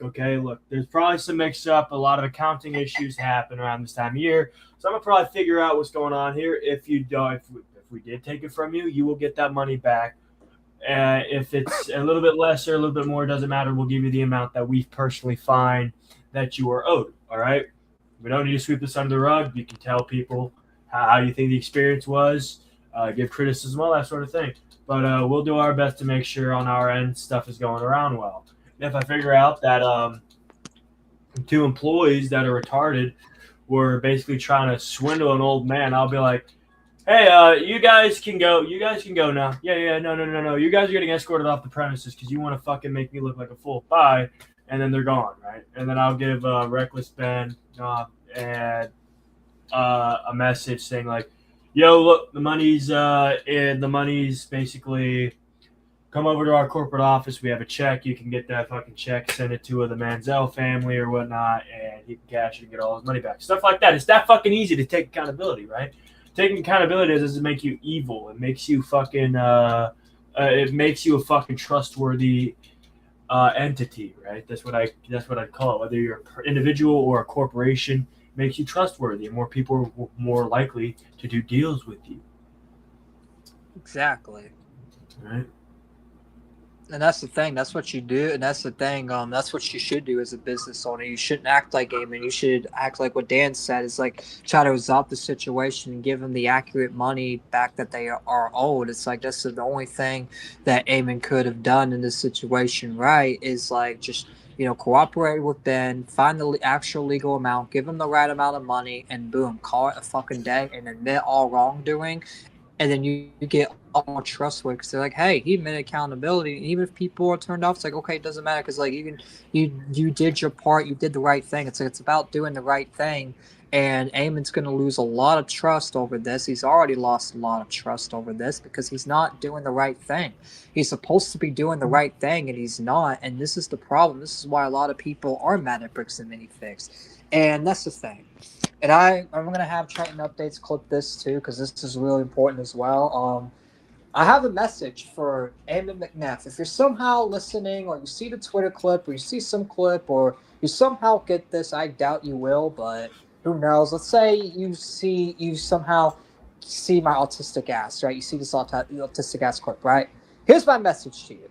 Eamon McNeff, you already fucked yourself over as it is, right? You fucked yourself over as it is. Drop the fucking lawsuit, get the Legos back, call it a fucking day, admit you handled the situation super fucking wrong, and take accountability and move forward. If you want to fix your reputation and you don't want to step down as Bricks Minifig CEO and you don't want to be broke and going back and living with your parents again, you don't want to fucking lose everything just to own Reckless Ben, then take accountability, drop the lawsuit, admit wrongdoing, give the Legos back, and move on. Either Legos or the money, and move on. That's all you have to do, bro. That's all. Get your move on. Get your groove on. Like, that's all he has to do to move on from the situation, and for people like me to not make fun of him anymore. All he has to do is to drop the lawsuit against Reckless Spend, get the Legos back, admit wrongdoing on your end, and move on. Even then, like, if you don't like Reckless Spend after, okay, who cares? I don't care. That's your own personal vendetta. We just want you to drop the fucking lawsuit and get the Legos back and move on, and then we'll go after some other company. Ben's gonna leave you the fuck alone forever as long as you don't scam old people again. You know, you gotta make sure this doesn't happen again, and then Ben will make sure that he doesn't fuck with you, because then that's the thing, that's in the fucking past. Do you see Ben still fucking with that Ghost Mansion place that threatened to sue him, but then backed out because they knew that something like this would happen? See, at least the Ghost Mansion thing, when they threatened to sue Ben, and Ben was like, "Okay, I'm willing to fight this," they were like, "Oh, we don't want this. We don't want this at all. We're gonna back off. We're backing off from this. You know, we're backing off." All right. So I do got stuff to do. So before we end stream and Torn plays the song, I'm going to get final perspectives on the Bricks and Minifigs thing, starting with Dan the Man.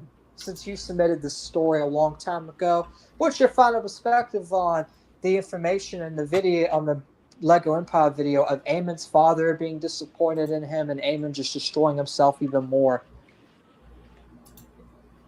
Look, for this stream, I just want to say Eamon McNeff is a very funny guy. I mean, he's one of the funniest guys I've ever seen, right? I mean, guys, I mean, genuinely, he looks like a fucking millennial supervillain with the mustache twirl. He looks like a evil magician from the fucking 1800s, but plucked down in modern day to fucking ruin a fucking franchise, all right? You know what's funny? He actually clipped off those edges of his mustache. In an Yes, interview, he they're did. gone. Eamon McNeff, you are a fucking coward for doing that. You should have leaned into it, you stupid, dumb motherfucker. That's He's like, my I don't final want thought. to be a villain. Oh, he should have fucking... If he's going to be this fucking pretty much evil, he should fucking lean into it, right? Before he gets fucking decked by the justice system, right? I mean, shit. Come on. All right. Yeah? Hold on, is Dan done? I don't want to interrupt. Yeah, I'm done. All right. So before I get Torrance' perspective, one idea I have is Lego should animate Eamon McNeff as a villain for the next story. He's already a Lego figure. Who do you think Sam Sinister is? Is he a villain? Yeah, I showed you a picture of him in DMs once. Oh damn. Well, it looks like Lego already beat me to it. All right, Torrance. Lord Sam Sinister, right? All right, Torrance. Yeah, Lord Sam Sinister. All right, Torrance, what is your final perspective on the Bricks and Minifigs thing? He's got the mustache, especially the older versions of the character. They should call he has apparently many other names. Baron Von Baron. Why not? Why don't we just call him Eamon Von Eamon, right? That'd be fun as fuck, right? Eamon Von Eamon. But yeah, there's literally already a Lego minifigure of him. I'm gonna head out because I gotta do something. All right, but it was nice being on stream with you guys. I told you I'd give my final thoughts or react to the video. But y'all have a good one. All right, thanks for having me on, and I'll see y'all later. Right. Bye-bye. All right. We're going to play the outro.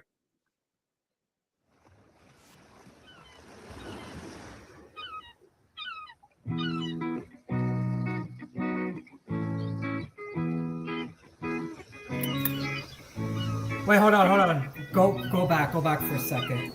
Oh, really? Yeah. I just got to do the outro, then we do the song.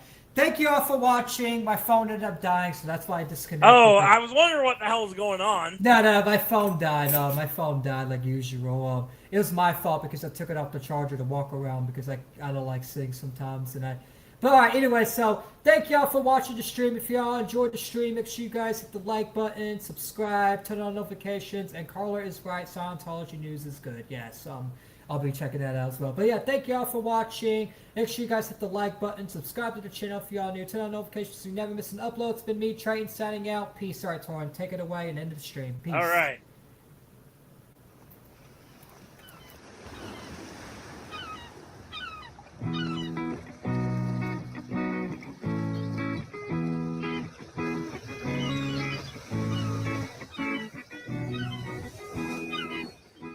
time has come, I can't hide from the fact that I can't wait.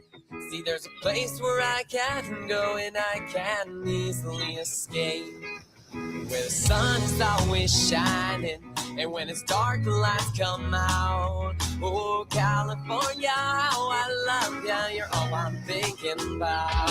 Yeah.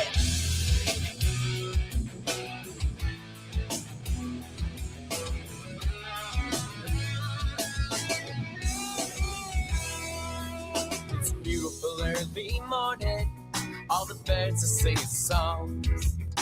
I close my eyes for a moment and then I drift until I'm gone. Now if I give life permission, it'll get the best of me. So I pay it no attention as I sing a melody. Finally I'm home. Finally I'm home. Don't care if I'm alone. Finally I'm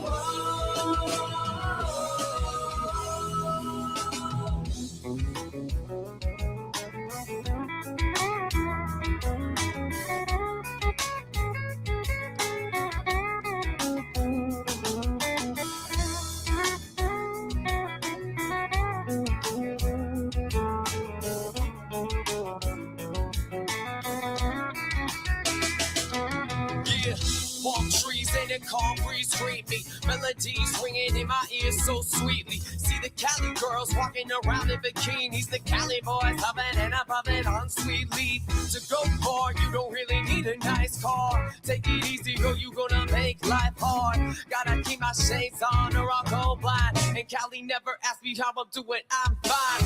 Living in a cloud of smoke, swimming in wine. Got the ocean to myself, now it's all mine. I'm a star from a boulevard, don't shine. And if I leave, I'm coming back 100 more times. Finally, I'm home. Finally, I'm home. Don't care if I